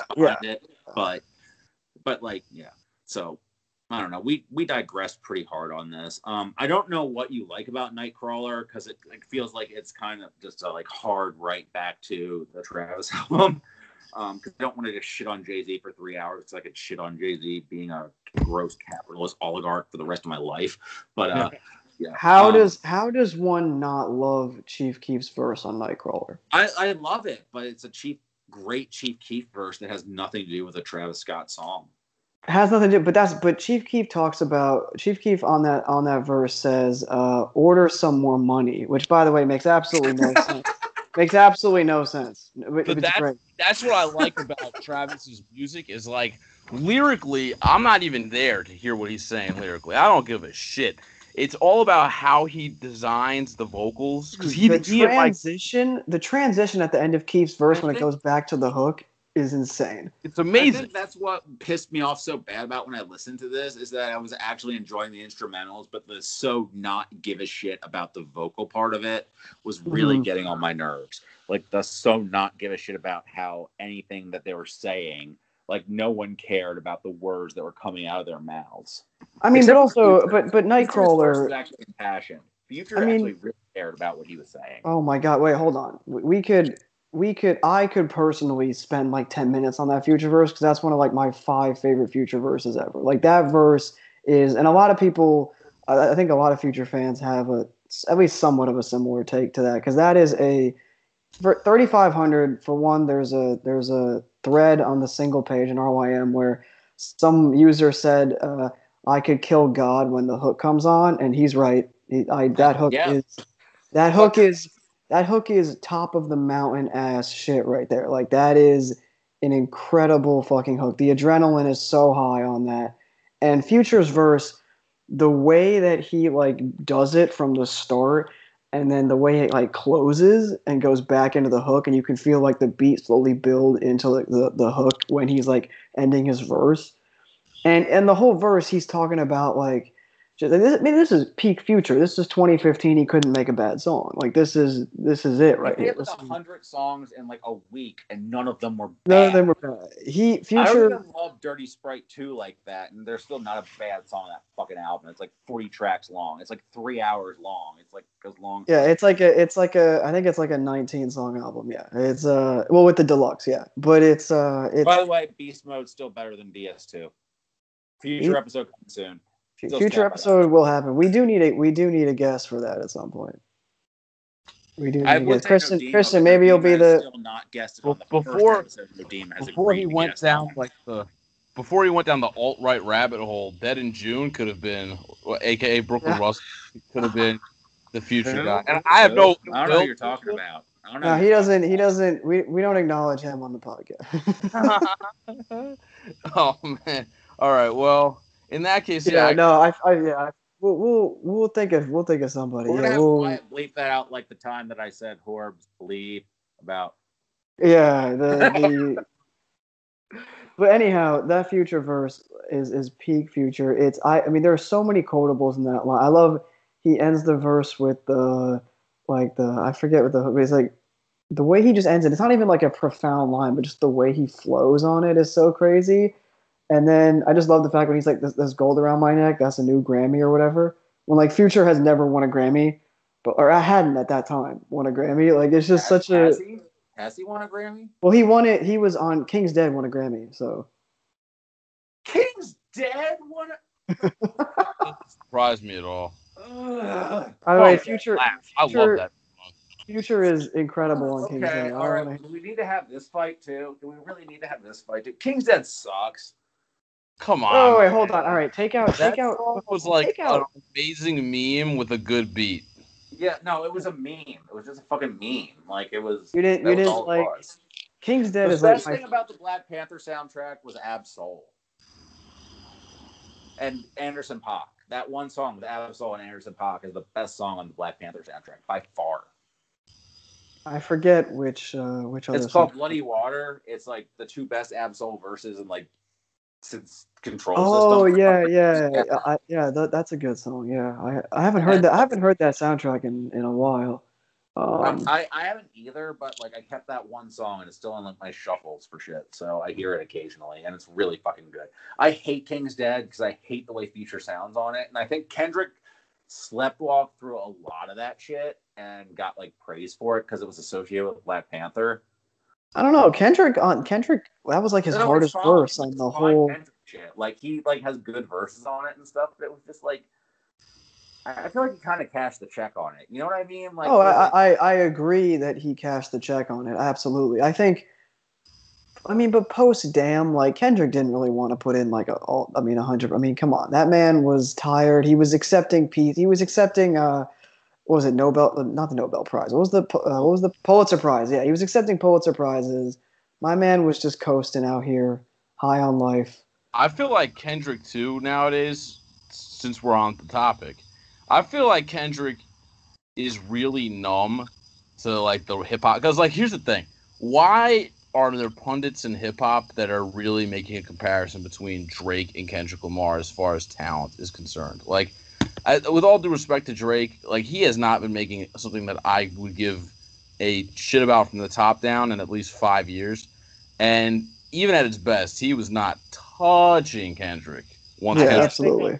Once Kendrick hit good Kid Mad City level, the comparison between the two, which was weak to begin with, was literally impossible. Like, impossible. And also like albums that couldn't be more different from each other. And not even a criticism of either one. Just like they're way different. Like Nothing Was the Same sounds nothing like fucking To Pimp a Butterfly. Like, oh no, you know? like in terms of what their context is, in terms of what their content is, in terms of what their audience is, they're going for completely different.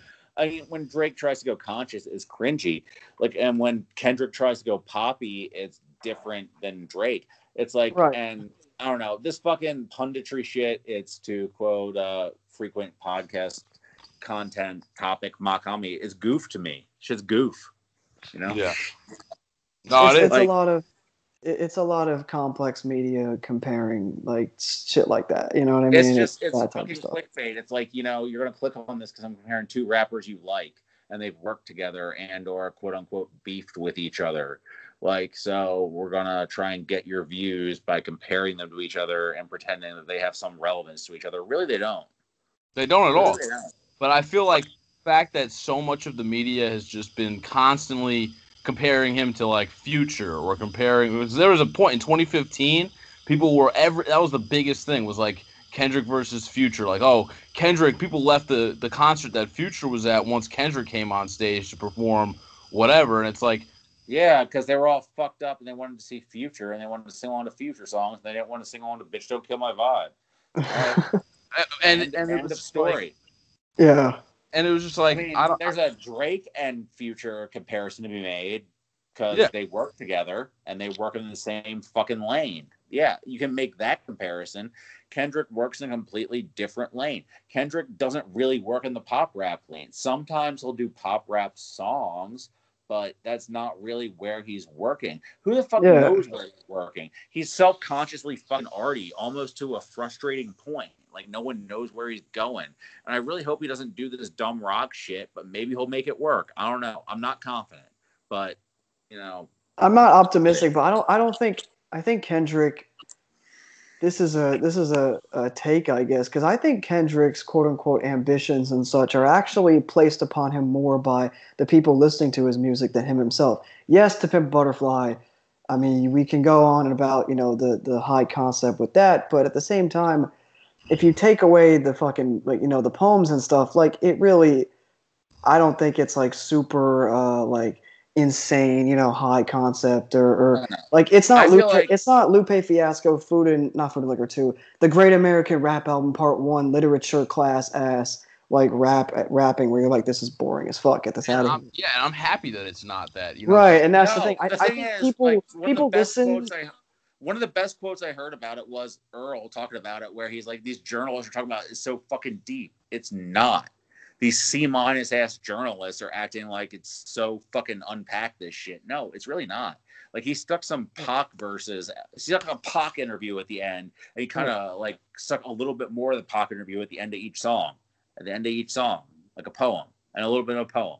Oh no, he stuck a little bit of a poem at the end. And they put a Pac and then the interview Pac interview. But the Pac interview is like, it makes sense because it's just Kendrick. Like, hey, this was the guy that like influenced me the most in my life, and there it is. There it is at the end. And it's like Kendrick was never like, he writes with like deeper intentions, but it's not like, again, like, no diss on Lupe, but Lupe self-consciously writes with like, I'm looking for deeper levels to shit. Kendrick is like, here's a level, here's a second level.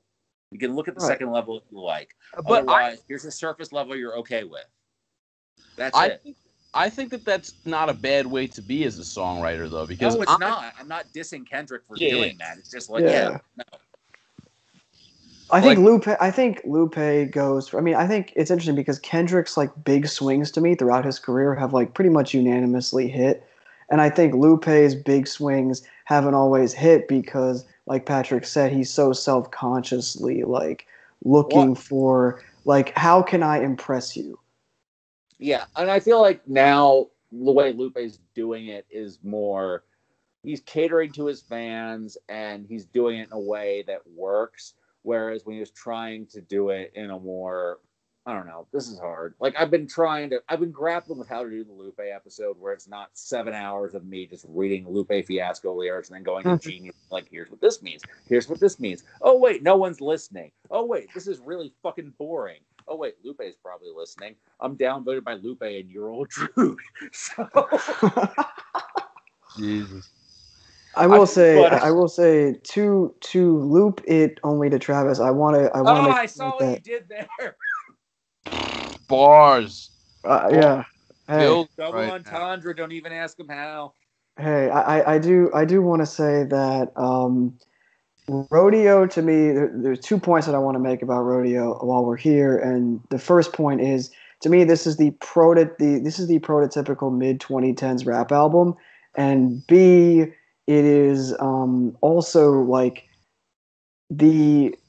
I think it's first, the reason why it's the mid 2010s rap album is around less people are doing it now because there's just people are influenced by different music now, but like out of all the wave of everybody that like wanted to make their album the most Kanye thing while have it be like their own shit as well, this is the best one of that. Like this is really like Kanye, the My Beautiful Dark Twisted Fantasy of trap, which is a really cliche thing to say, but it's actually apt in this case because it's just like this incredibly grandiose, like, it's maximalist. Piece. Yeah, this like, huge, 70-minute like odyssey where it's just like insanely, like you said, maximalist, and it's got all the collaborators and all this stuff, but it still ends up being this like singular vision. And the other thing I wanted to say is like another reason why it's the mid 2010s rap album to me is like it's just when you look at the feature list and you look at how it sounds, like this this and DS2 coming out within a month of each other, that's like the mid 2010s. Like, and that was like really carrying the mid 2010s into the late 2010s. This is an album that kids listen to and we're trying to make rap music of, like in 2018 or whatever. Like people listen to fucking all that Future run, and then they made music in like 2017, 18, that shit. And so I think that like, well, because you're saying because he had like a fucking Migos feature essentially, he had a Ray Schmurd feature essentially. Well, yeah, and like he had, he had even stuff like Justin Bieber. Future. And by the way, can we all agree Bieber will never top Maria I'm Drunk? No, never. Yeah, that was the only thing he was ever good for. He floated on that song. He floated. I don't know. I mean, I'm not going to sit out here and defend Bieber, but Bieber is not the Antichrist. No, not at all. Like, I don't hate him, but he's just okay. He's like decent. I mean, I think 2015 was like as quote unquote peak as Bieber could ever do because he had a couple good pop songs out that year too when Skrillex had his little renaissance and he was producing those those songs. Yeah. Bieber had some good moments there. Of course. Yeah, I feel like let me back that up a little bit. He's not like when I say he's like the only thing he was ever good for, quote unquote. That's a little harsh. He has some good music towards like the good-ish music towards like the back end of his like run, so to speak. But I feel like his clearly best moment is his part on Maria I'm Drunk. Like that came out of left field. I was not expecting that. Oh no, like that's amazing. I wonder what the sessions were for this versus the Pablo sessions because he was supposed to be the Kelly Price part on Ultralight Beam. Justin Bieber was really, yeah. Holy shit! I never knew that. Yeah, he was supposed to be the Kelly Price part on Ultralight Beam. I don't know how that would sound. Kelly Price killed that. Yeah, I could see Justin Bieber doing a good job on it, though. I'm not gonna lie. I could see him fitting it. His voice definitely isn't as powerful, but it could fit. Interesting. I don't know. I just know this because I hang around the Yandi Leaks subreddit just looking for like Kanye gems because I'm a fucking weirdo. Hey man, there's if there's a whole subreddit for it, it's not just you, all right? Like it's not just you. There's some really bad people on that subreddit. Just what's as so I alienate even more potential listeners. I will say once again, I could talk about this album for so long. So the Wasted is the way that they did. We like this better than the Gucci Wasted. Ooh, that's tough. That's tough. Man. I think Pimp C on the hook here annihilates it. Also, you talk about bass. The bass on this song. Not on the hook here. Pimp C is on the hook. What are you talking about? Are you sure? It's a sample, yeah. It's really a sample, yeah. It's not actually, yeah. Oh, okay. Yeah, you're right. Yeah, Like, that's technically on the hook, but it's like, okay. I was being pedantic. Juicy J's verses. The outro is fucking cool. The outro is really fucking cool. The beat's fucking cool. I like Juicy's verse a lot. Juicy says. Juicy says. The thing about it is, I just think Travis has so little personality for the most part on this. I feel like on the latter part, he starts like lyrically kind of telling his story a little more on I Can Tell an Apple Pie, the last 2 tracks on the regular. And like he actually does start lyrically kind of opening up, which is interesting as much as he can, which I think he would on McKnight and on Astroworld. He would evolve. Yeah. On Astroworld, like he would be less rappy, but more like in terms of when, like he'd be less rappy. Like I hate using that. Like that's the best term I can think of. Like in terms of being aggressive, in terms of the way he flowed, like in terms of trying to impress you, but more lyrical. Like in terms of coming up with lines that would sit with you. Like I think I hate to say this, like spoil it, but Coffee Bean's my favorite Travis song. Period. Especially the Slater slowed version. I think those are his best verses. That song has sit with me since I first heard it, and I think, yeah, that's his defining statement. It's an amazing song.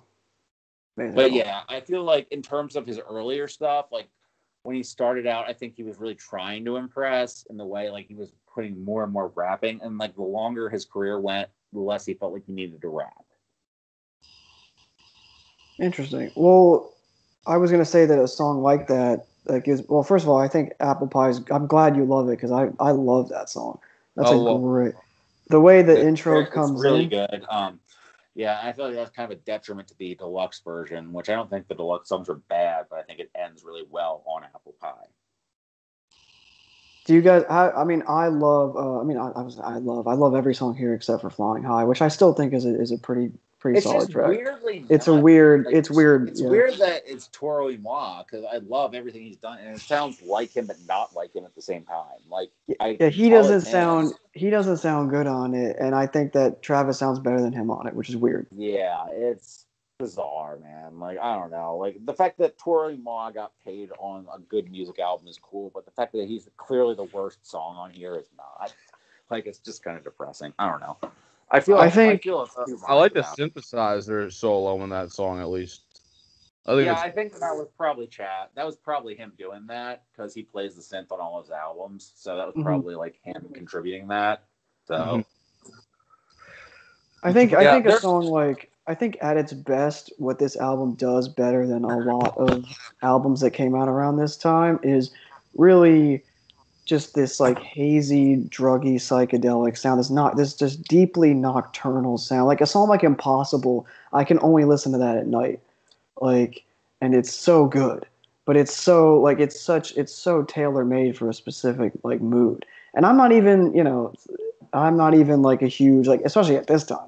I wasn't like going to house parties or fucking like, like dropping acid or whatever. But like I think a song like Impossible or like Maria, I'm Drunk or Wasted, even like 90210, like, or Oh My Diss Side, those songs are so, you can hear them and it just like, what RYM has that descriptor where it's just like drugs? Like that's what it sounds like, And it's just, I think when it's operating at its best, it's just like still fucking unreal stuff. Like this album is a personal album for me because it like has meant a lot to me over the years, and like there was a period of my life where like it really, really meant a lot. But like at the same time, even though I might like other rap music more than Travis now, and even though I still really like Travis, like I like plenty of other rap music more than him now, but like this album will always be like special to me, which I'm glad that it's like that for some other people on the site too. I know, Christian, it's like that for you, I believe. Yeah, look, I'm not gonna lie, man.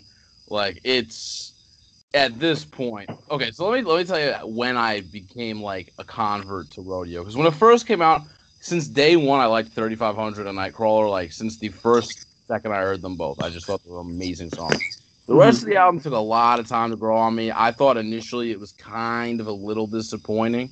Like I thought it was decent, but I didn't think it was that good.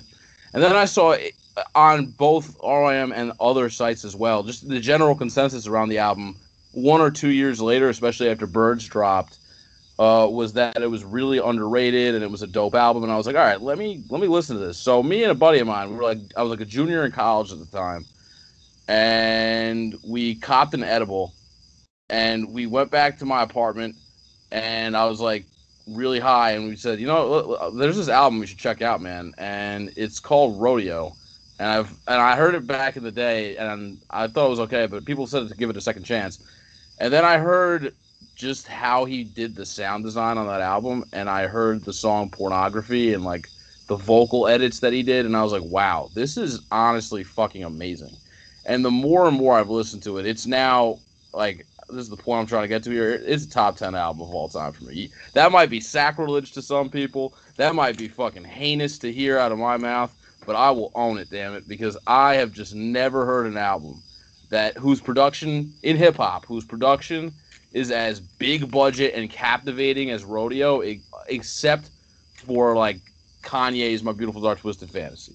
It's just the most grandiose, over the top album ever. I will say that it's not sacrilege to me. I actually completely understand where you're coming from, even if I disagree with it, because when I listened to it again, I smoked before I listened to it, and I appreciated the one thing that I did not appreciate when I first listened to it, because I came into it with a negative mindset. Also, was the vocal production. Was, even though I don't really care about what he's saying, it sounds so good that he's saying it, and the glitches, the drops, the way he places everything he's saying, everything he says is placed with a purpose, and the way it sounds is so fucking good. And even Pornography, like, that really turned me off when I first heard it, because it reminded me of, again, to go back to Cudi, Man on the Moon, The End of the Day, the first Cudi album, which I also hated that when I first heard it too, because I'm like, this pretentious ass shit, man, this fucking common narration, this fucking, like, what the fuck is this dude on about? And I still don't actually really like that Cudi album either, but it was like, he's doing the same thing, and he's doing it possibly even better. Like, I see what Kanye sees in him as an artist in terms of what he's doing sound wise. Yeah, no, and I think Travis Scott too. Like, but I feel like that's why his rapping bores me though. Like, when he raps, like, he might be a better rapper than Cudi, and possibly a better rapper than Kanye. I don't know. I don't think so, because I think Kanye has a lot of personality as a rapper. Maybe not anymore. I think Kanye has actually lost his rapping ability, which is sad. But that's a whole other discussion. But yeah, like, in terms of like Cudi versus Travis as a vocalist, like, yeah, Travis is probably a better rapper, but like, what I want to hear them both doing in terms of vocals, I think I can see why. I don't know. And it felt at first like Kanye was trying to make a replacement Cudi, because at the time this came out, I think there was like both, like, one mentally ill person flipping out at another mentally ill person. Yeah, like, I think Cudi did some dumb shit and Kanye yelled at him, and then Cudi put out Speeding Bullet, which, by the way, how do you feel about Speeding Bullet? I don't know if I read your review, Christian. Me? Yeah. So initially when it came out, I genuinely didn't like it, and I also hopped onto the bandwagon of, let's shit on the new Kid Cudi album. And as time's gone on, I still don't love it, but I definitely dislike it a lot less than I initially disliked it. And I think it's a decent, it's like I wouldn't even call it a decent album. It's kind of like mid at best, but it's not nearly as bad. Like, does it deserve, like, we all know, yeah, I hate to dog it, but like, we all know that like the big thing behind that album was that it got a 0 out of 10 from yeah. And is it a 0 out of 10 album? Fuck no, it's not a 0 out of 10 album. No, is it like a 4 or 5 out of 10? Yeah, it is. It's not that good. I'm not gonna lie here, but it's way, way better than the ire that it caught when it first came out. Like, it's just like, I don't know what the hell the hate was for that album in the beginning, and I don't know why it was on it, but it's definitely overhated, even if it's not that good. I'm about to go change my rating for that, because I still have it at 0.5, and it is not a 0.5 album. I might change my rating on it too. I mean, I'm probably not going to take it anywhere above a 2, but a 4. But like it's almost admirably audacious. Like, and I don't know if the audacity is trolling, but I think it's actually sincere audacity. I don't think it was just like, I'm gonna piss people off by doing something intentionally bad or intentionally abrasive. I think he felt the way he felt when he made that. I think there's something sincere about that. It might be sincerely terrible, but I think he sincerely felt he was making like a grunge statement or a punk statement.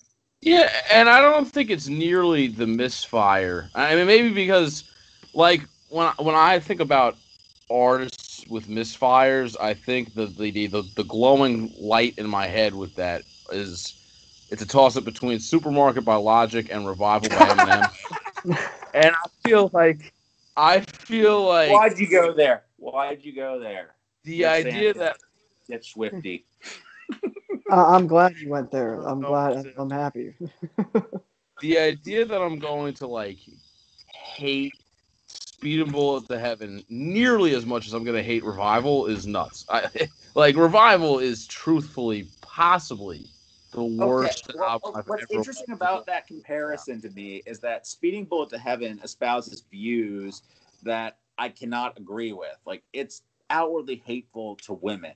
Oh, whereas yeah. Revival is like espouses views I should agree with, but I hate it. I hate everything about it. Like, front to back, it's just fucking repulsive to me. But like, I should agree with what he's saying on some level about some of this shit, right? Yeah, I mean, but some of it, you just get classic Eminem hatred too. Like, it's not like it's eventually he just like is like, yeah, but these bitches, right? You know, seriously, Trump's bad, but these bitches, they're just as bad, right? You know. Yeah, right? it's pretty brutal. He was talking about at one point. Hold on, is that my? I'm sitting on my porch. I just don't want to say this too loud with my neighbor walking by because this sentence is going to be quite a sentence. He was talking about.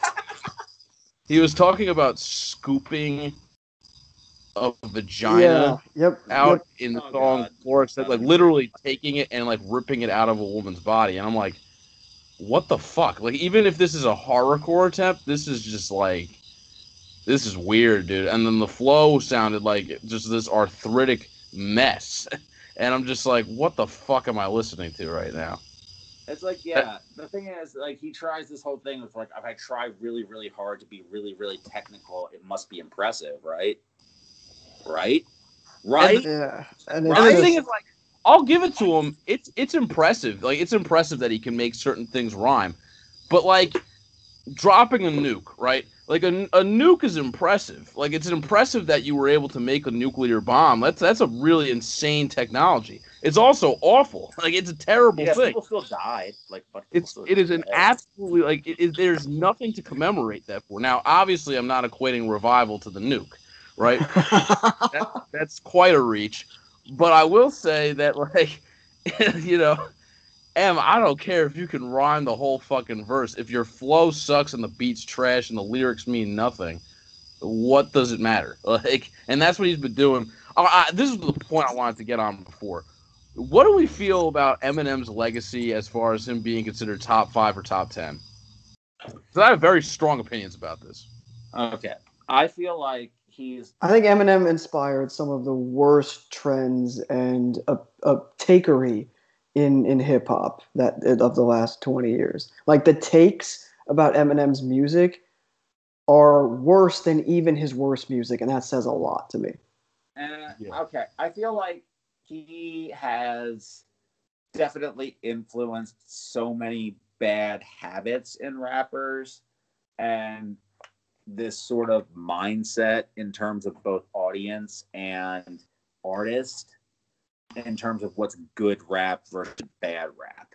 Like, without Eminem making a Revival or a Kamikaze, which is a better album but still not an admirable album, you don't have a Death to Mumble Rap with these dipshits on the cover with their fucking hoodies on, pointing finger guns, saying Death to Mumble Rap, take that, Playboy Cardi. Whole lot of red in your head because I just spit 56 bars at you. What?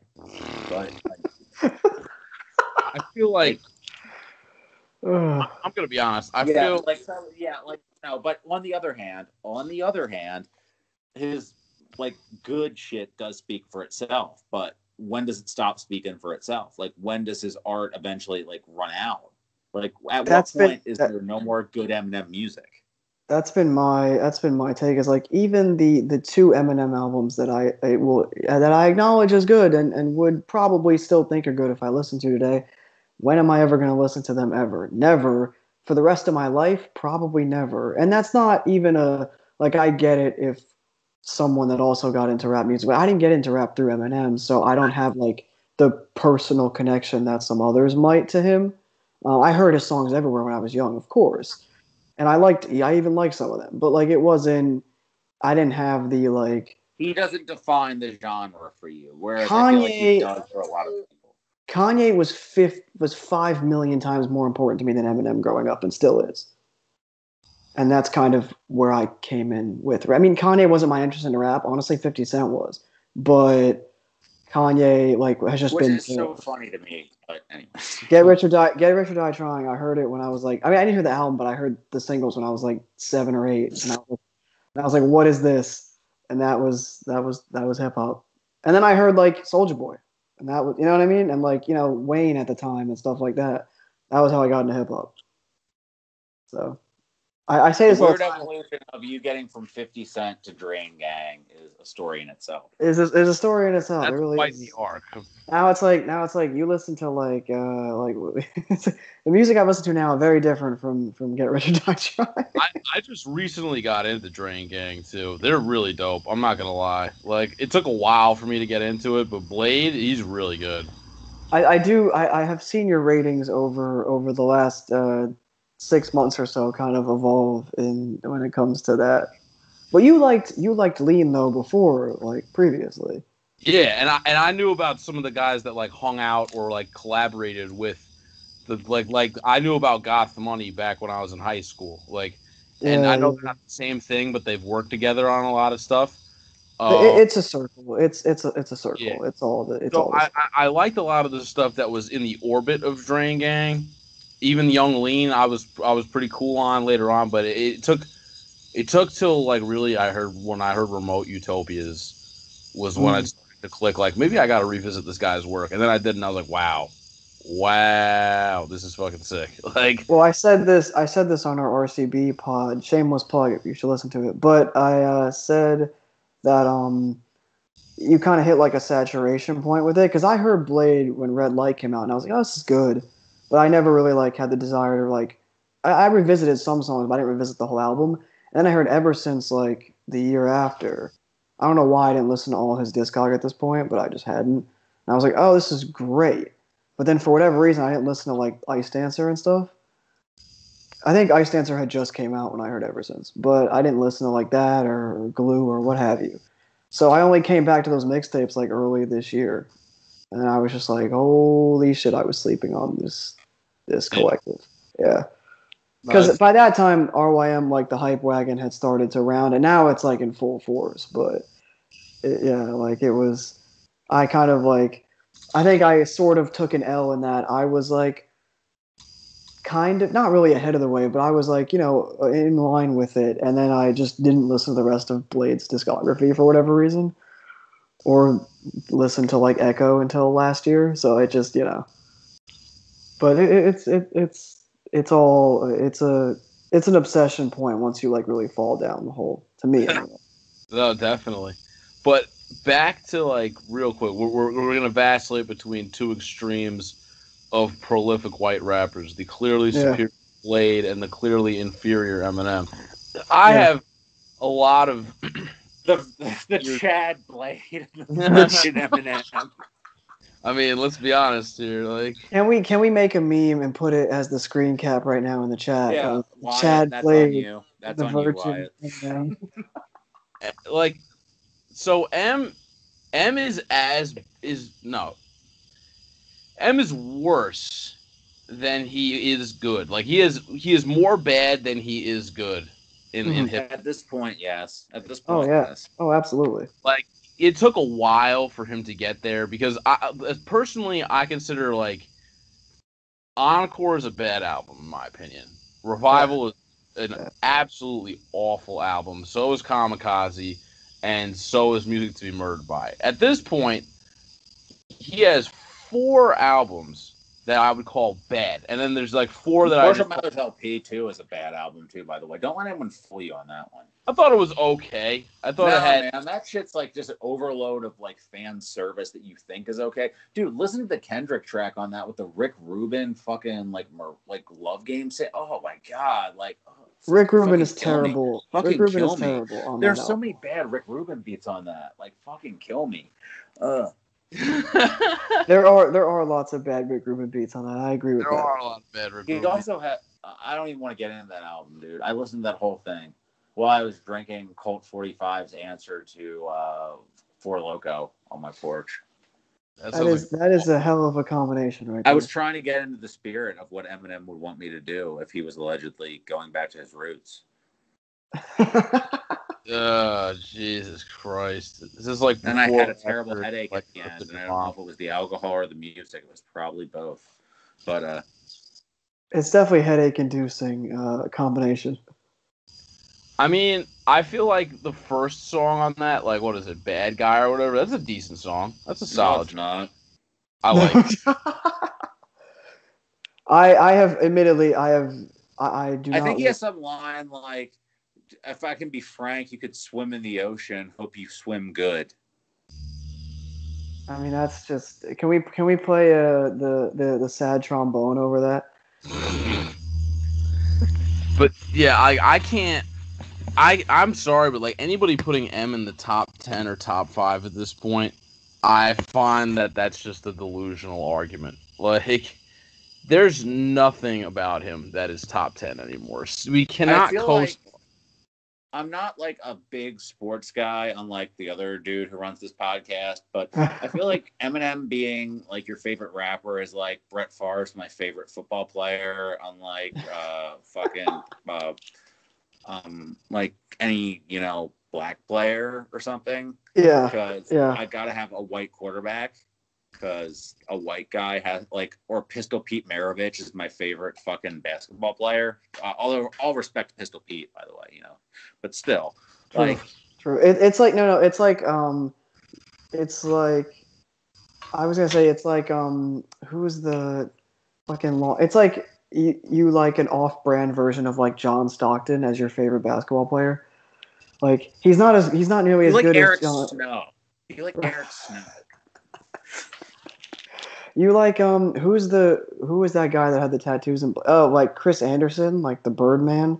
He had like the spiky hair and the tattoos. He played on like those LeBron Heat teams back in the day. He was like the enforcer on the team. Matt Geiger from the Sixers. Oh my god, yeah. Yeah. The thing is too though, like if you're really you for get some a Matt Geiger picture up for this, by the way. That's on you, KP, to get a Matt Geiger picture up for this. Yeah, we need the Virgin Eminem versus the Chad Blade, and we need the Matt Geiger. Oh, what was I saying? Like, can't have Eminem top 10. No, yeah, and the thing is, absolutely not. If you're in your top 10, you can't listen to the podcast. You're on the long list of people you can't listen to this podcast. And the thing is, too, it's like if you're really fiending to have like a white rapper as your favorite rapper for whatever reason that may be, like, because that seems to be the only defense that a lot of his stands bring out nowadays is like, oh, but if he was black, you wouldn't say that. Like, whatever, dude. Like, if that's really first of all, the fact that that's the argument you go back to was a telling thing. Yeah. Speaks a lot. And the thing is, like, there's also way better white rappers than Eminem. Like, way better. Like, well, now list some of them. John Wayne is a better rapper than Eminem. Your old Drew, who will soon hate a podcast we make about him, even though I want to be very complimentary, is a better rapper than Eminem. Logic is a better. No, he's not. No, he's not. He's biracial. True. I mean, I was gonna say. I mean, they're. I mean, unironic. Like right now, L is way better. Yeah, in terms of like, especially if you even want to just stick to the technical stuff, like LP way better. Also, I mean, we were joking about it, but like legitimately, Blade. I mean, a million times better. Just like, Yeah. no doubt. And I don't even mean in just like just for the. Dude, I'm not doing it just for like the memes. Like I literally very much so way better. And like knows how to like write a song. Very exactly. important. So there's lots of white rappers that are better than Eminem. Beastie Boys, probably like genuinely somebody you could make a credible argument that Beastie Boys are the greatest hip hop group of all time. I don't feel that way, but a lot of people feel that way, and it's a genuine sentiment that they feel that way. It's not like I do think those people are 40 plus, and I respect those people. The Beastie Boys are really good. I'm not hating on I'm not hating. I'm not hating. But Beastie Boys are great. Paul's Boutique great. I'm not shitting on them. I'm just saying, best group of all time. I don't know about all that. they're not my best group of all time. But I remember Murs, he had a video saying why he thought they were the greatest, and he made some good points, even if I don't agree. But the point being is like, other than literally like commercial success at this point, there's nothing you can really attribute to Eminem that's like clearly putting him into that top 10 conversation, because any skill he had, he's basically negated the argument in defense for it by being absolutely terrible in the last 10 years, with the only saving grace he has being his ability to rhyme words. That's literally the only thing that he does. That's it. Doing the bare minimum. Not And even the thing is, he does it in a way where it's like he does it in a way that's terrible, but he does it in a way where his fans are like, he's doing it so well. You must not like it because you don't like rap. You just must like mumble rap or auto-tune rap, or Right. it's just like so patrician, or just like, god damn. There's just like, and there's also, I don't know, there's a weird, I don't want to say racial politic to it, but obviously given who he is and his fan base, there is. But also like this purist quality to it where it's like, do you not enjoy music? Like, Yeah. do you not enjoy a hook? When was the last good Eminem hook? He didn't even have good hooks when he made good music. Yeah. Right. That was typically the weakest part. That's the thing. It's like, I just like the stands too. Like I kind of feel bad for Eminem in a way, because like he's definitely like a very passionate person about hip hop. He's definitely not like he may have made some shitty music and has had his image co-opted to like be like, Fisher Price's first rapper for like suburban kids, Mm-hmm. but he I think he's genuinely very passionate about hip hop. I think he paid his dues coming up in the game. And it sucks that he's sort of been like, it's sad to say, because as much of a student of the game as he is and as passionate as he was about becoming a credible rapper, he's been kind of pulled out of the hip hop universe as far as his relevance is concerned. And he's more of just like this like wilting pop star that's just kind of kept up by his like insane stans, who, whether it's because he's white or because he's relatable or because he's offensive or because he can rhyme well or because he's just popular, they just stick to him like flies on shit no matter what he does. And I'm like, Because he's representative of something. but like you want that to be you? Like, I'm sorry, like who would want that to be them? Like I get like people have beef with their moms, but like I used to be a huge fan of Eminem. Then he grew off me tremendously. Then he grew on me again, and now he's grown off of me again. Like I guess like you could have a beef with your mom, but like, do you really want to aspire to be the guy or worship the guy who made a song where he is raping his mom? Like, I know it's a joke. I know it's meant to be a larger satire about look what I can get away with on wax. Like, but like there's there's a limit, man. Like you can say some transgressive shit without talking about raping your damn mom. Like, and that's like, I get that he can represent some pissed off Midwestern kid who like plays Xbox too much, but like why why would you wear that as like your identity or like your badge of honor? Like, yeah, there are people out there like me. Like, why do you want to be that? Or to take it into a more modern light, like to take it into a more call out these fucking incels light, because I'm going to call out these fucking incels. Dude put out an album in 2020 and had a let's take the school shooters or let's take the Vegas shooters perspective. Like, let's both sides it, even though like he's wrong. Let's see where he's coming from. No, exactly. And like I understand that like it's objectively important to understand like the thought process behind a shooter, just so we can try to stop that stuff from happening in the future. But it's not to humanize them. That should just be like profiling them to try to like reduce the damage. Like I don't care about the fucking shooter, and Right. that's Eminem's whole thing is like that's why. And he had that interview with Sway, right? Sway Calloway about like Joyner Lucas's "I'm Not Racist," which did the same fucking thing. But And dog shit song, by the way. Terrible shit song. Terrible song. And I don't know, man. Like, there's a difference between analyzing and humanizing.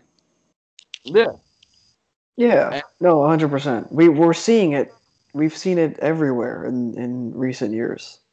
You know, just in punditry. I feel like Eminem's intentions might be sincere, but his execution is flawed at best, and his fan base's interpretation of it is embarrassing. Embarrassing. At the absolute best, it's the most naive. Oh yeah. Yeah. I would say too, like, kind of to tie this with Travis, honestly. Now, how can you try? It's like peanut butter and like salmon between. Right. But the point in terms of like what they're going for musically, even though I vastly prefer Travis as an artist, but like, I don't think you would see the anti-lyricism push that you see in certain pockets of like mainstream hip hop. Not like, and I don't want to sound like a cringy old head when I say that. I mean more along the lines of like the media saying like, oh yeah, lyricism's outdated, whatever. It's the new gen, it's the new wave. I don't think you would see that being as prominent as it is if Eminem didn't make a complete mockery of what lyrical hip hop is for the last 16 years. Exactly, dude. Okay, I'm gonna hijack for a second. Like Eminem hijacks every song he's on. Like, why is every Eminem feature he's at the end and he gets 3 minutes? Why can't he just do 16? Why can't he just do a 16? Like he has to. Like he can't be concise. He has to be like as lyrical to color outside the lines as much as he wants. He's making a mockery of writing a verse. It's terrible. And the thing is, too, his verses, like, there's, like on that new song he has with Kid Cudi, right? The one that... Which I actually kind of like, and I said on this podcast, I kind of like, but I understand where you're going with this, and I agree with you.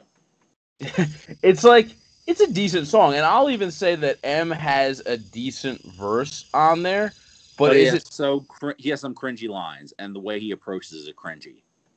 Exactly, and the thing is, too, the way he sets up for his verse to come in versus what he delivers just doesn't add up. Like, the verse by itself, I'd be okay with him having. Even if it's, like, over long, and for some reason it's way louder than Kid Cudi's verse, I can, like, deal with it. Even though, by the way, he's trying to do a Cudi Stone flow, although he says, like, 8 times, I don't smoke weed. I'm smoking these papers, but I don't smoke trees. Like, oh, get it, dude. We get it. You're sober. We understand. Continue. Yeah, but I feel like the song is building up to this point where like the Eminem verse is going to be like, oh shit, it's the M verse, and it's like it's another forgettable M feature for like the billionth time. Right. He has like these double entendres. Okay, we get it. And then you watch the video, and it's like he spells it out he literally spells it out for you in the lyric video. Like he's doing them. Okay, we get it. And it was just like rough to see. It was just, I'm like, man, like it was wild. At one point, people really held that guy up against like Tupac and Biggie and whatever. And I personally think like the generic top 5 conversation, I only think there's one guy in that generic top 5 of Biggie, J, Nas, Pac, M, and that man is Biggie. I think he's the only one in that top 5 who I would actually put in my top 5, but that's a hot take, I guess. But now M is like the furthest away from being in league with those guys. Kendrick, in my opinion, if anybody has usurped the throne from Eminem, it is Kendrick fucking Lamar right now, as far as lyrical rap. And had Eminem either retired after the Eminem show when he was still like making compelling music, or had he continued to make good music after, I think you still see lyrically inclined hip hop being the premium in this genre because it would be like how lyrical hip hop was before Eminem got in, where it wasn't such a focus on rapping fast or rhyming all the time. It was more about like a narrative and a good song structure and a catchy flow. And you put in as many cool bars as you can. Maybe you do like a couple, like a one fast line at the end of the verse to kind of sound badass, like what Big Pun did at the end of his verse on Twins. But like what M has done, he's just made it like a party trick. Like, oh, look at me, it's the fast rap part. Like, and that's like so many people have taken that fucking avenue since he's come up, and it's just embarrassing, man.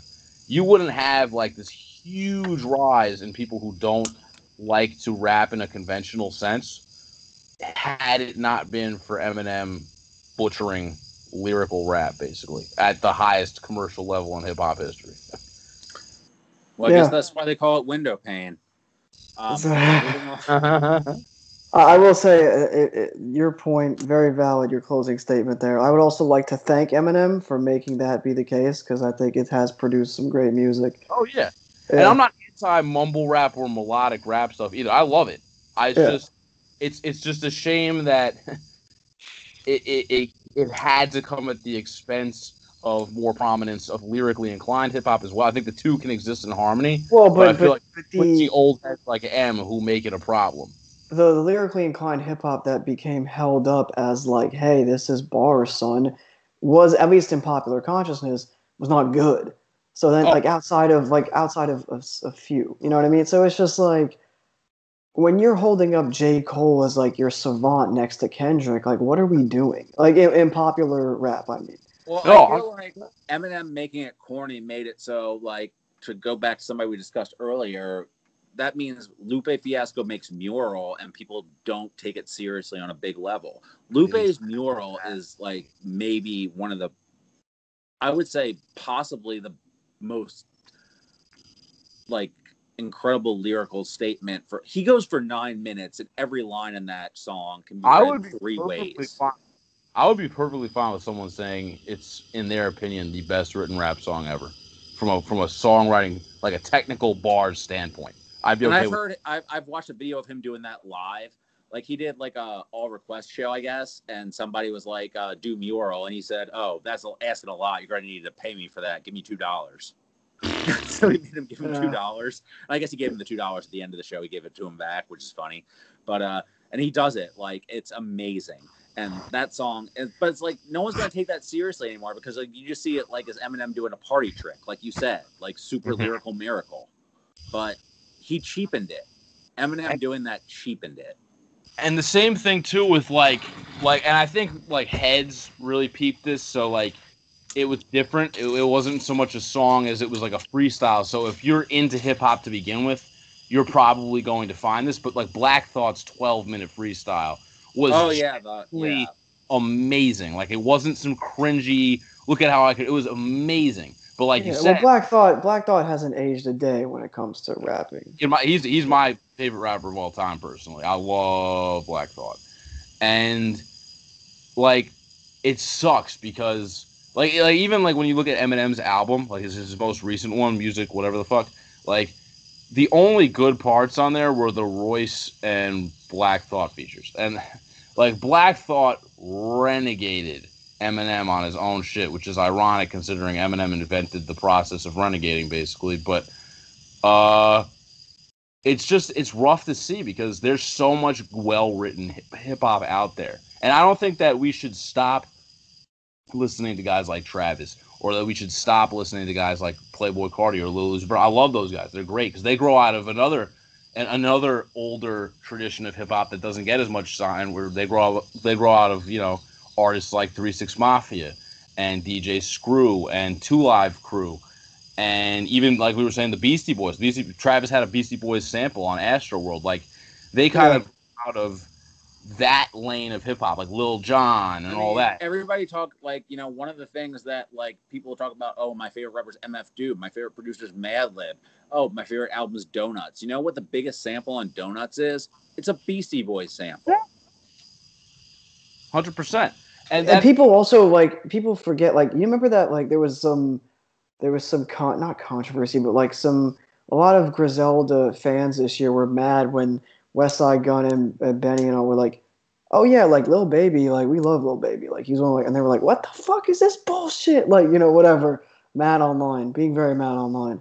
But it's just they like, were really mad online about fucking Tyler's verse on "Pray for Paris." well, they were mad online because Tyler said that he something about like he said something about like Tyler was being comfortable with his sexuality, and so they were mad online. I mean, that's a whole other discussion that we're not even going to open up. But if you're closed-minded about sexuality in 2020, go fuck yourself. Don't listen to this podcast.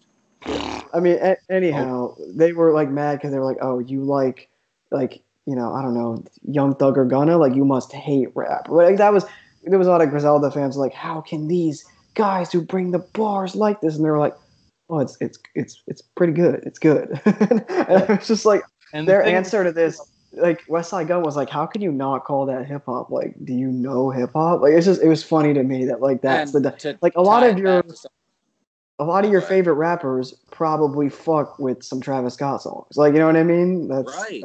Yeah. And you can look back at older styles of hip hop and see like they weren't maybe as popular or as coveted as some of the more typical staples of rap are concerned. But you look back 20 to 30 years, there's a clear lineage of artists that have led up to the existence of people like Travis or Chief Keef or Future or Young Thug or Cardi, etc.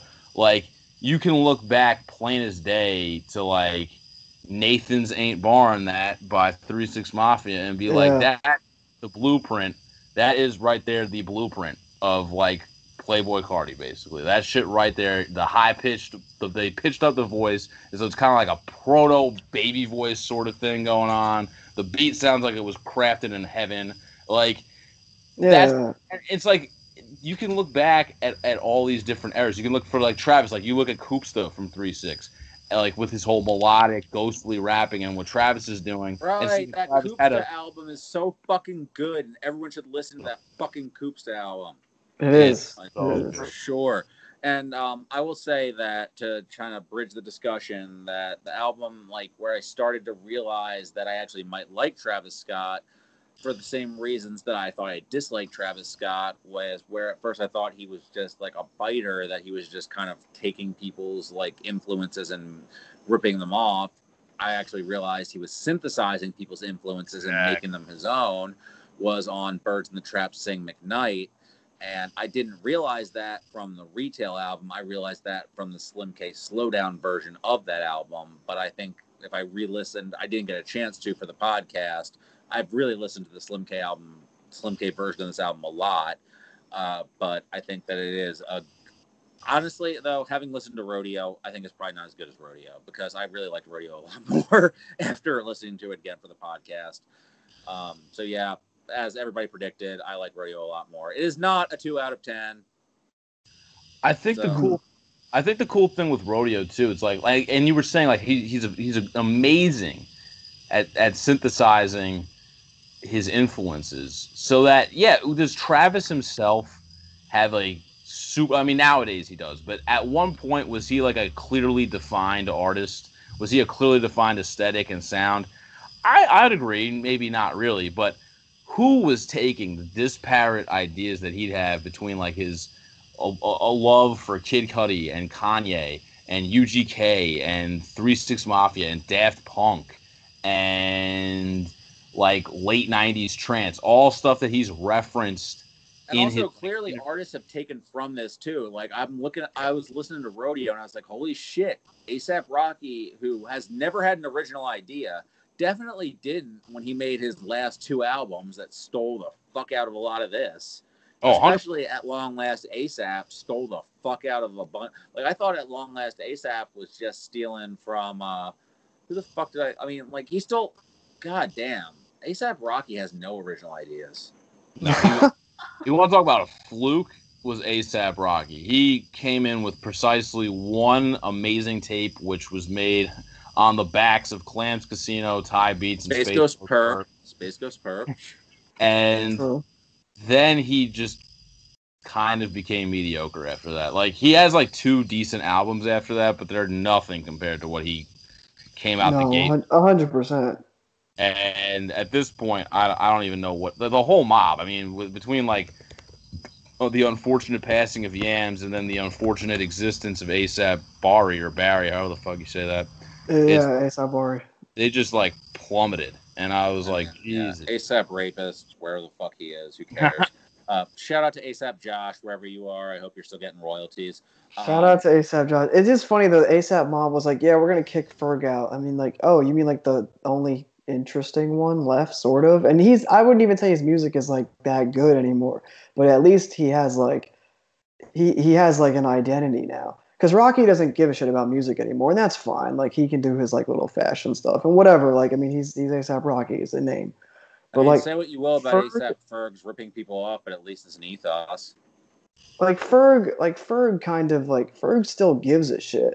I don't know if his music is He good. was not bad on the Nas album. Like, I thought he was pretty good on that bonus track. Yeah. Yeah, I mean he's like I said, Ferg like not Detour not about the Nas album. Detour about the Nas album because I listened to it at work and I actually think that 2/3 of it are pretty decent. Yeah, I thought it was good, and I think that like look, do I think that some of Nas's hardcore fans are a little ridiculous with how much praise they give the guy? Sure. Do I think that Nas's haters, on the other hand, the idea that Nas has one good album and the rest are trash is nuts. That's just literally insanity. Like, Oh yeah, no, like yeah, like I mean, I think that both, like, I mean, not both, like seriously, it was written disproves that, but then you have Life is Good, The Lost Tapes, Stillmatic. Like anybody who's actually followed his career can disprove that statement pretty easily. Like, yes, you can also point to whack Nas shit just as easily as you can point to whack J shit. Like, you can way more easily point to whack M shit. Like, point to your favorite rapper. Like, unless they're Billy Woods or somebody actually great, like, underground, who doesn't put out bad shit, who's also not rich or successful. Like, right. you know. yeah. As But far yeah, as like Nas is a very deeply flawed human being who has been a successful major label artist for his entire life, who has, like, we know Nas at this point. Like, if you're mad that Nas put out like a third of his album devoted to shitty songs about his views on women that are shitty, you don't know Nas. Yeah, And is at this your least the first beats were Nas good album? this time. The beats were good throughout. yeah, So, like, that's an improvement.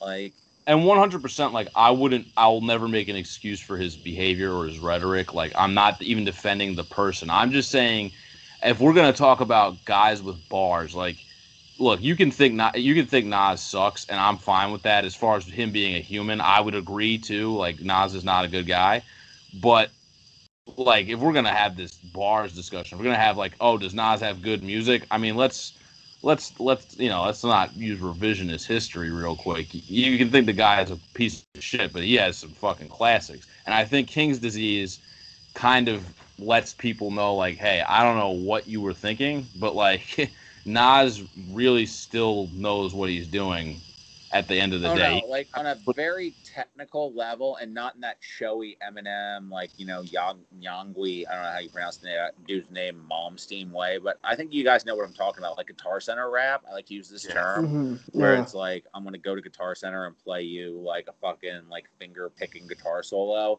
Like, that's Eminem rap. Nas can still rap in that natural sort of way. Like, I'm going to sit down and kick a verse. Like, it might be something that I wrote, but it'll still feel like it's off the top of my head and still feel like the best shit you ever heard. He can still do that. And on that album, there are still verses that feel that way. And there's still awkward shit. But again, that's Nas. That's Nas making an album. Yeah. And I feel like his ear for beats has gotten better with time, which is admirable. I don't know. Like, I didn't think I would come back to it after my first listen because that middle third does get pretty rough. But I think the first single actually has kind of aged well. Ultra Black. Like, I didn't like. I thought it was fine at first. I thought it was sufficient. Like, where it was like, I really like the beat and I think he's kind of rambly over it. But there are no bad bars on it. His flow is great. The message is good. There's some clever lines on it. The Doja Cat line actually works on several levels. People are just like, I mean, I was listening to the Call Out Culture podcast, the Zilla Rocca one, where they were talking about how, like, there was a Pitchfork review that was really shitty, where it was like, oh, that was like an justified shot at Doja Cat, where it's like, no, it's not. She was caught in a white supremacist discord. Right. Fuck her. With my favorite. If you listen to the line though, just to let me explain my point real quick. Sorry to cut you off. Oh no, you're good. Where it's like, okay, so it's like unapologetically black. It's the opposite of Doja Cat. She's light skinned, the opposite. She's unapologetically black. So they are on a surface level, literally surface level. She was in a white supremacist discord, so unapologetically black. He's not apologizing for it. So that's the double meaning right there. And I don't know. I just like kind of caught that today where I was like, no, like after hearing the interview, it's like, no, that's not just like a swipe at somebody who didn't deserve it. That was actually like, that was not just Nas hating a black chick for being a black chick. That was like actually a motivated line with purpose that was also clever. Yeah. Give the man credit for being a good rapper. I agree. Just makes me think of this is totally unrelated, but one of my favorite memes of the year. Been dropping a lot of memes in this podcast. One of my favorite memes of the year is the video of TJX6 in the Kenny Beats like the cave like studio, and if you've been on Twitter, you've probably seen this where it's like he's yelling into the mic, but it's like a freeze caption of it, and the lyric is like, "She in the alt-right chat room showing feet," and it's honestly. It's honestly an incredible, because if you know how TJX6 raps, it's in this. I can't even describe how he does it. It's so Detroit, but it just in the way how he does it. It's like everything is very matter of fact. So when he's just like, "She in the alt-right chat room showing feet," and you're like, yes, she is. No, I have no idea who you're talking about, but I pictured the Lil B Tails meme of him showing feet and saying, "Let's be fair to everybody." Christian, I don't know if you've heard much TJX6 music, but I think you were saying you kind of know what I'm getting at. TJX6, he's awesome. Yeah, he's great. He's the Patrick. He's the I don't know if he's like he got famous on like doing like scam rap, quote unquote. Like he raps about scamming people a lot. So might have been like the OnlyFans official rapper at OnlyFans or some shit. I don't know what that is. Well, he would hack the people that pay for OnlyFans. Good. I'm glad that dumb people are getting scammed. I think what's awesome about TJX6 too is that his actual government name is TJ Wilson, like Teejay Witherspoon rather. He very much doesn't give a fuck. I don't know. I believe like 99% of the things he says just because he tells it with such conviction. I hope that he's just not snitching on himself constantly. But his Instagram, he goes off. He like promotes like the fraud Bibles and shit. I don't know anything about that stuff. Like I know I looked into it because I listened to his music honestly, and I'm like, whoa, dude, like maybe not on Instagram, man. Maybe you should like kind of not. But I mean, hey, I'm just God bless. Don't give up the game. He is giving up the game. He's got detailed songs about what to do, like with someone's credit card, and yeah, it's pretty wild.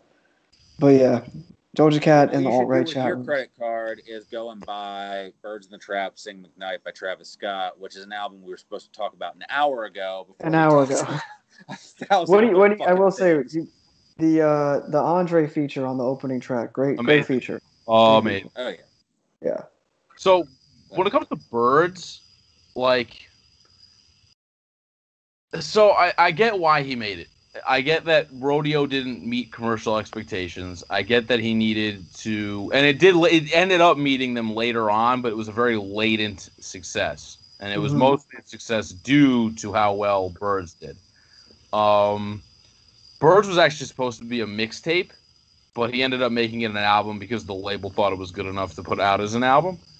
And interesting, because it feels like it was crafted as a deliberate album.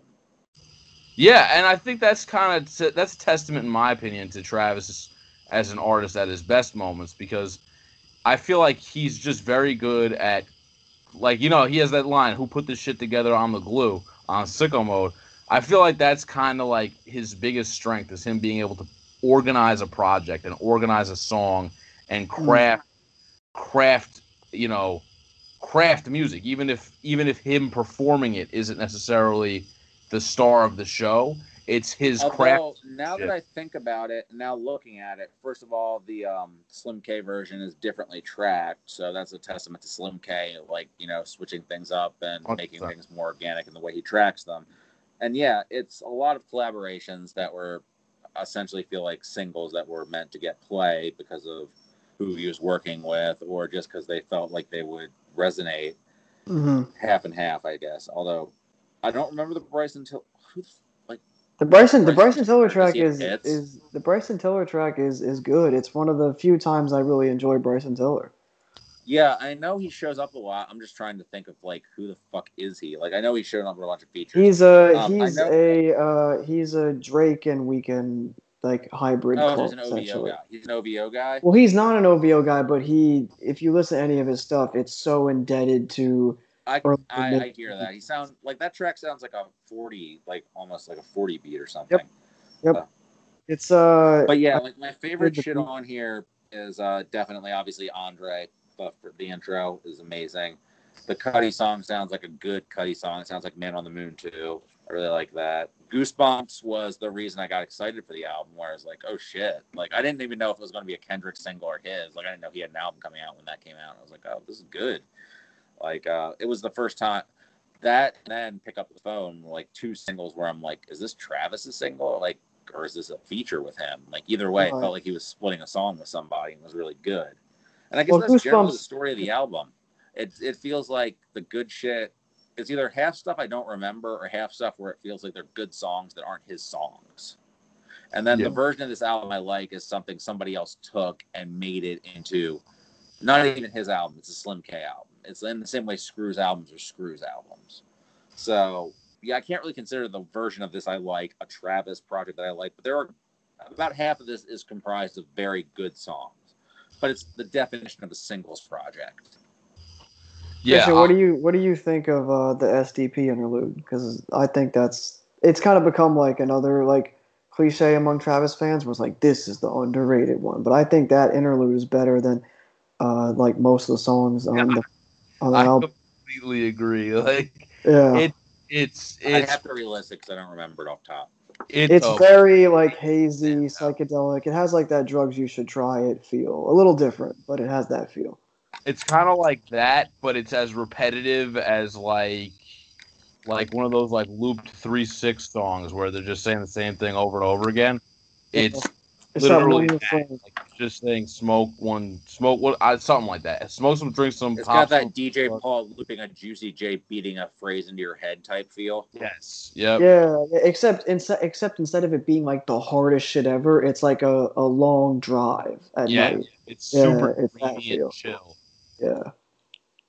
But I thought it was an overhated album when it came out. I also don't think it's that good of an album, but I don't think it's bad. I'd give it like a 7 or an 8. I enjoyed it. I thought the first half, up until like literally the first half, like the ends to Sweet Sweet doesn't miss in my opinion. Sweet Sweet, also an awesome song.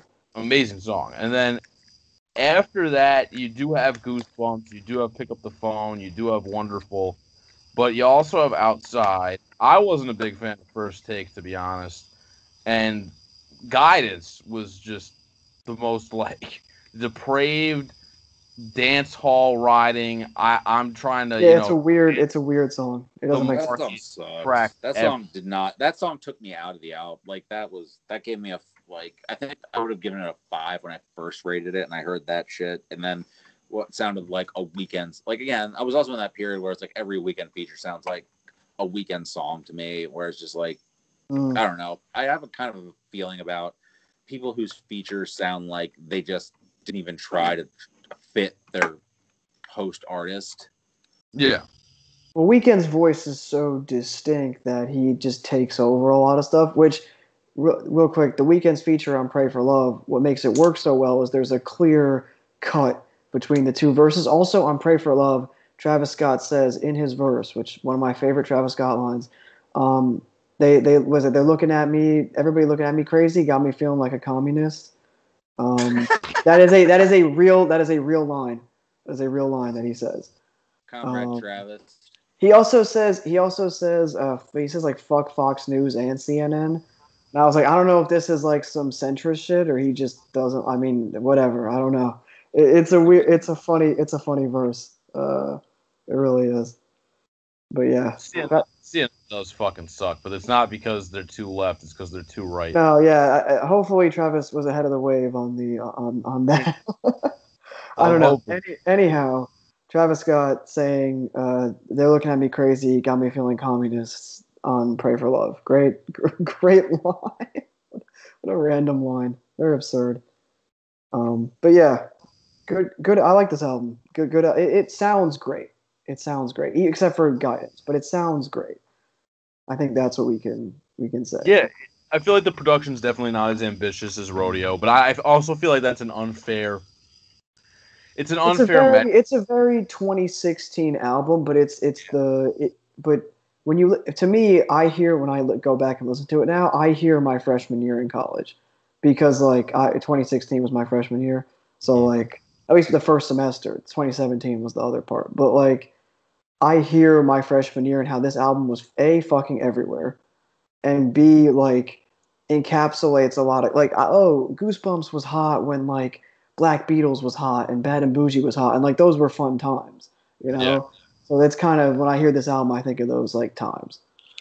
I agree, and I think it's a generally good album. I feel like it's kind of like when people measure Nas against Illmatic. Like, why do we? And I'm not necessarily comparing Rodeo to Illmatic, even though I think they're pretty close in my opinion. But that's just me.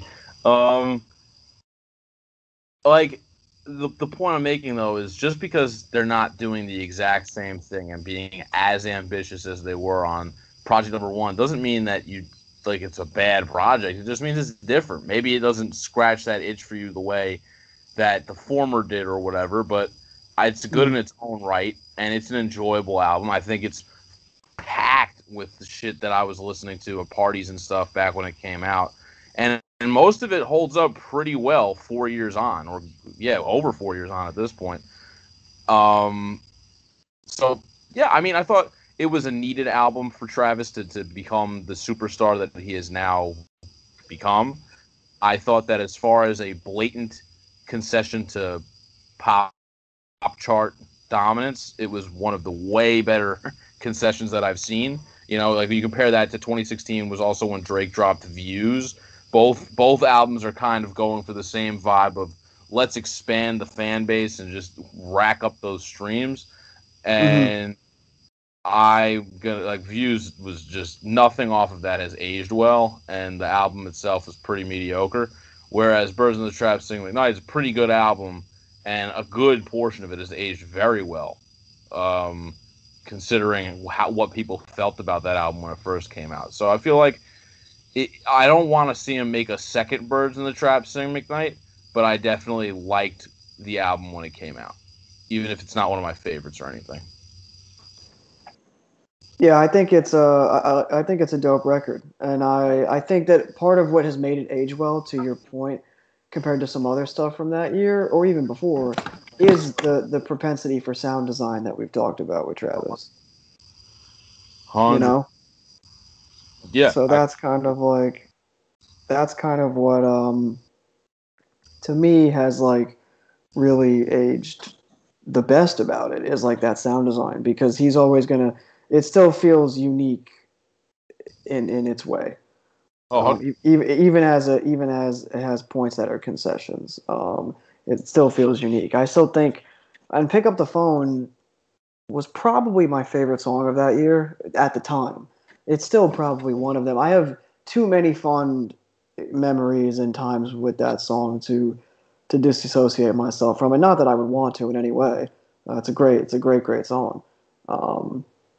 But yeah, that Quavo verse, man, that's peak Quavo right there. The way he comes in and says the title of the album. Oh yeah, it's such a great, like, perfect moment. No, Pick Up the Phone is an amazing song. It's one of Travis's like highest watermarks, or marks rather. I was meant to say a watershed moment, but I got a little confused because I'm sitting outside. But no, that's definitely one of his like highest achievements as far as his singles are concerned. I enjoy that song quite a bit. Yeah. Yeah, absolutely. I feel like since we've digressed so much, we should do Astroworld. How about it? We've been on the trajectory. We've covered every project up until this point. Let's do it. So we'll dive right in. How'd you guys feel about it before I espouse my views? I mean, I guess Patrick's chill. I don't know. Maybe he had to go somewhere. This is great radio that I'm saying this, but I'll take Astroworld then. The hype for this was at a high that few albums in the last few years had, I think. Would you agree? Oh, completely. It was a moment when this thing dropped. it was like people were begging for this thing to come out like in 2017, and we were still like over a year away from it coming out. Yeah. I think even, like when Watch came out, I was like, okay, the album's happening. It's still here. And I guess we can talk about that because how that didn't end up on anyone's album is a travesty to me. Because that's a great song. Yeah, I like that song. I think that should have been on at least Uzi's album, but I think it should have also been on. I think you could have taken out Who What and put Watch in. Yeah, you could have. You could have. I would have. Maybe not in the same sequence, but just sub that out and put a different song. I think Watch is a good outro song because the sample at the beginning where the girl's like, "Oh, this is the last ride. I'm ever gonna take at Astroworld." Yeah. Yeah, I kind of like how that could be as an outro. But yeah, like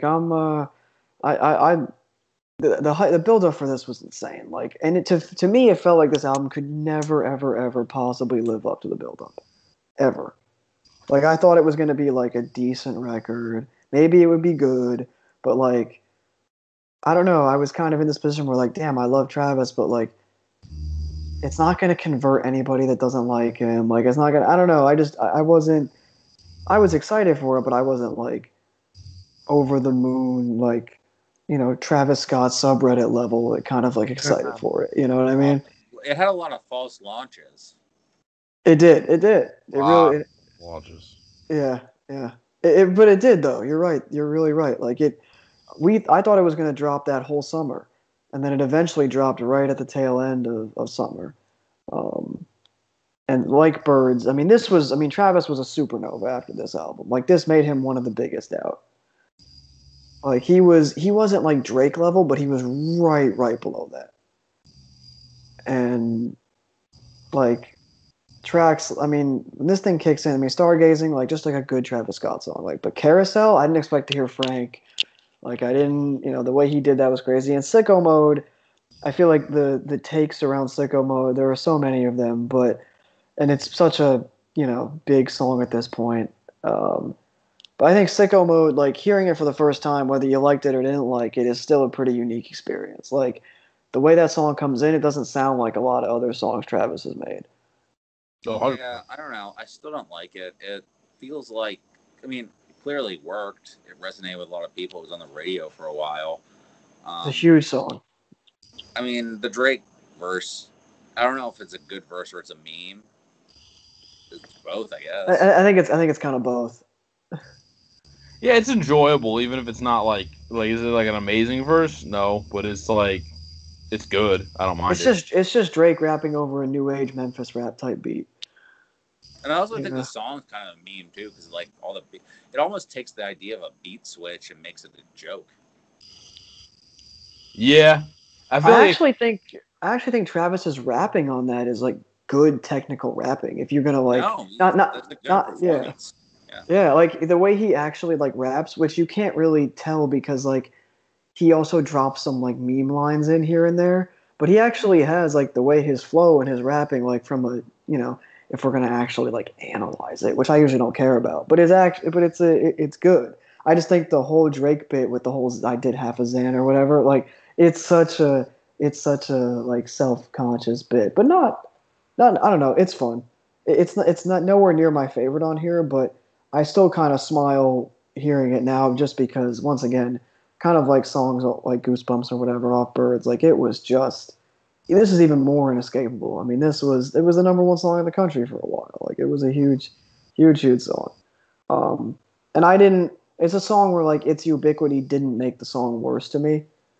It kind of made it like, oh, it's like a fun thing to like, the people's reaction to this song, like quote unquote normal people who aren't like gigantic fucking nerds like we are, like people's reaction to this song when it came on made me smile. Like it was fun, because people love this fucking song. I mean, I love the song too. I'm not gonna lie. I think it's amazing, but that's just me. I think it's a dope song. It's not one of my favorites, but I think it's a great song. Not one of, like I said, not in my top, maybe not in my top third on here, but I think it deserves. It was a big swing. It was an ambitious track. It was a big swing, and it was fun. It was a big shot, and he pulled it off, and it resonated with people. So good for him. I don't really enjoy the song, but it worked. What I love on this album is a good 2/3 of it. I think he really pulls off the psychedelic sound. I think Stargazing's a great opener.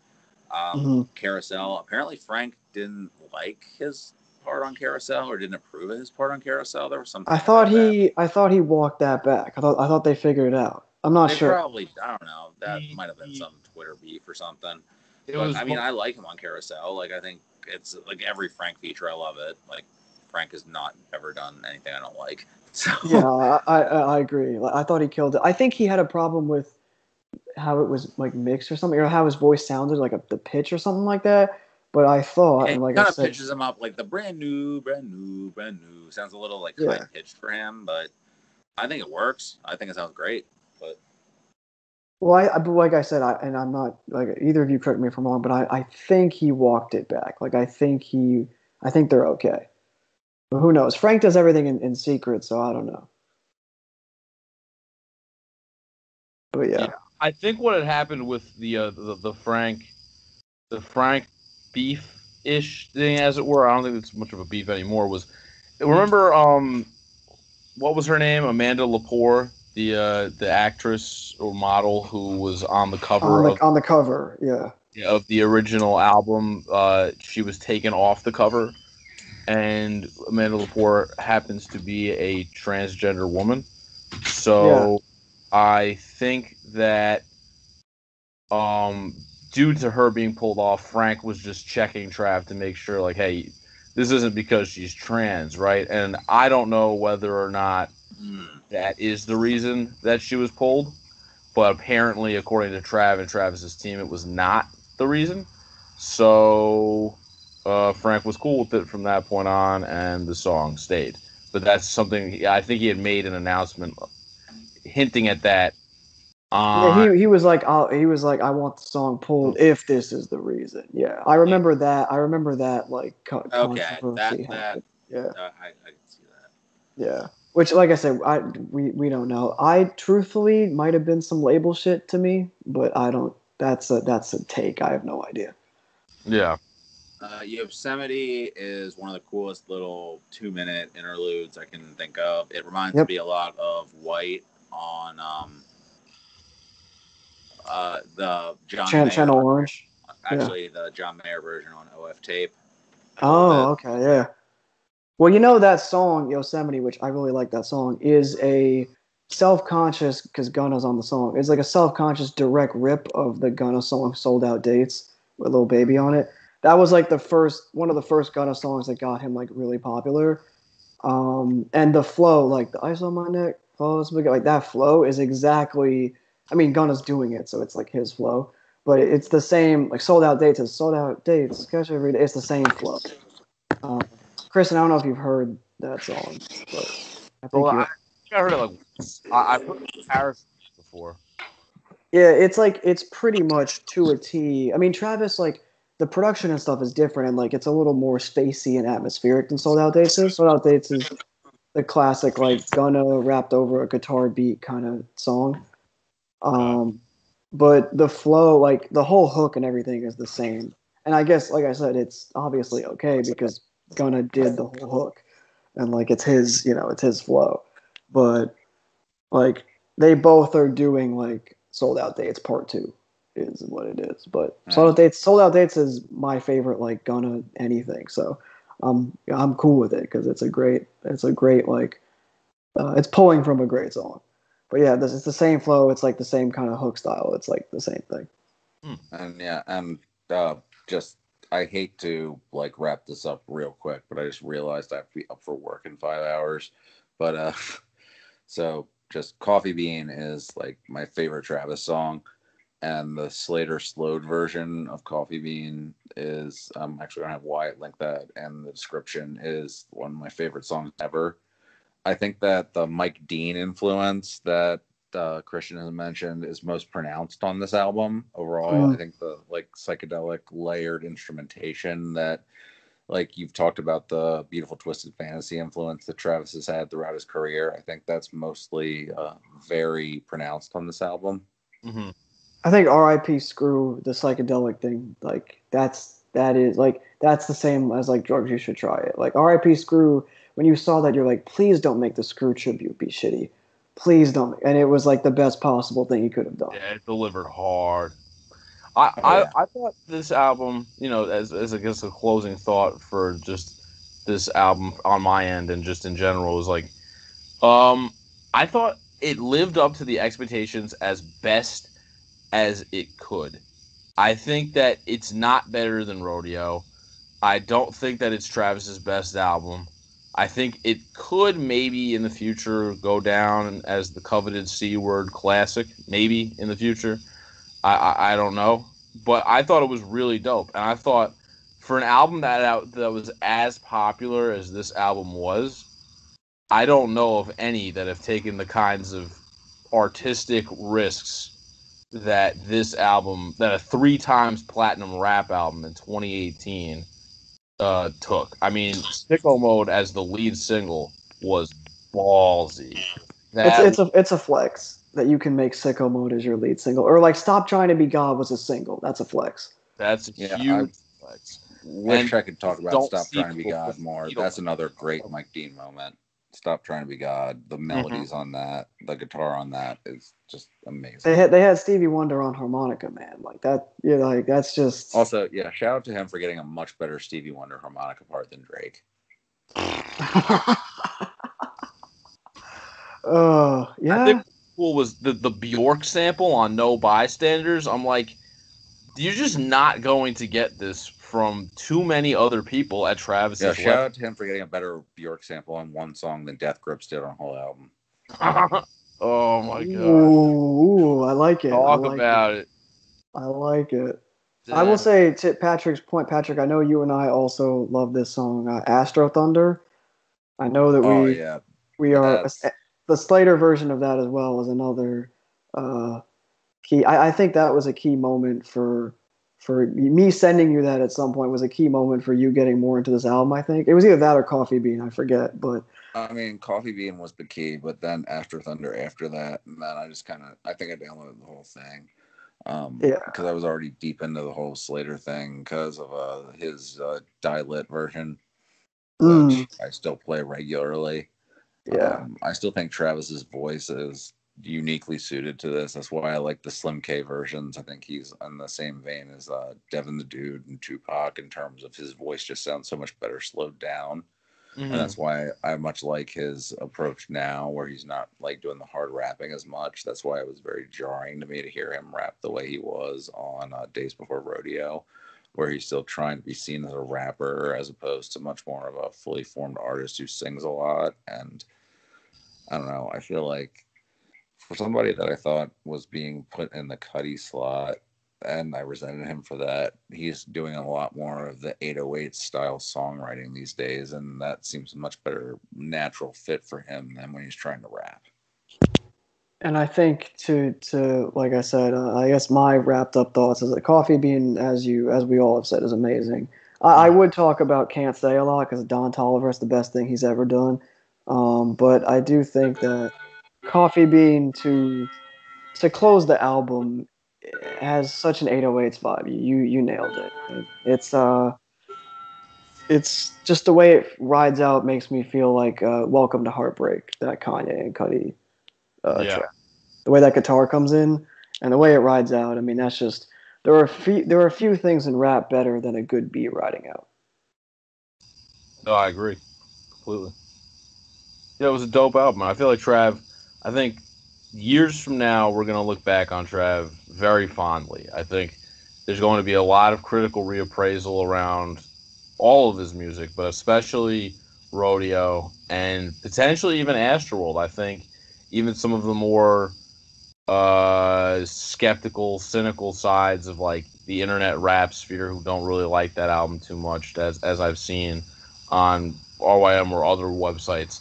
I think people are going to come around to it and the rest of Travis's work and really, I think we're going to appreciate that this man is one hell of an artist, in my opinion. I think he's an amazing artist. I think he's probably going to continue to be a compelling artist. And yeah, I just think he's dope.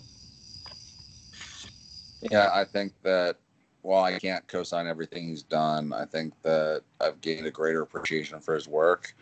And Christian, thank you for joining us. We are living off borrowed time, and we will see you next week. Our outro music is Stagnated Pace by Kendrick. It ain't gonna never stop. It ain't gonna never stop. It ain't gonna never stop. It ain't gonna never stop. It ain't gonna never stop. It ain't gonna never stop. It ain't gonna never stop.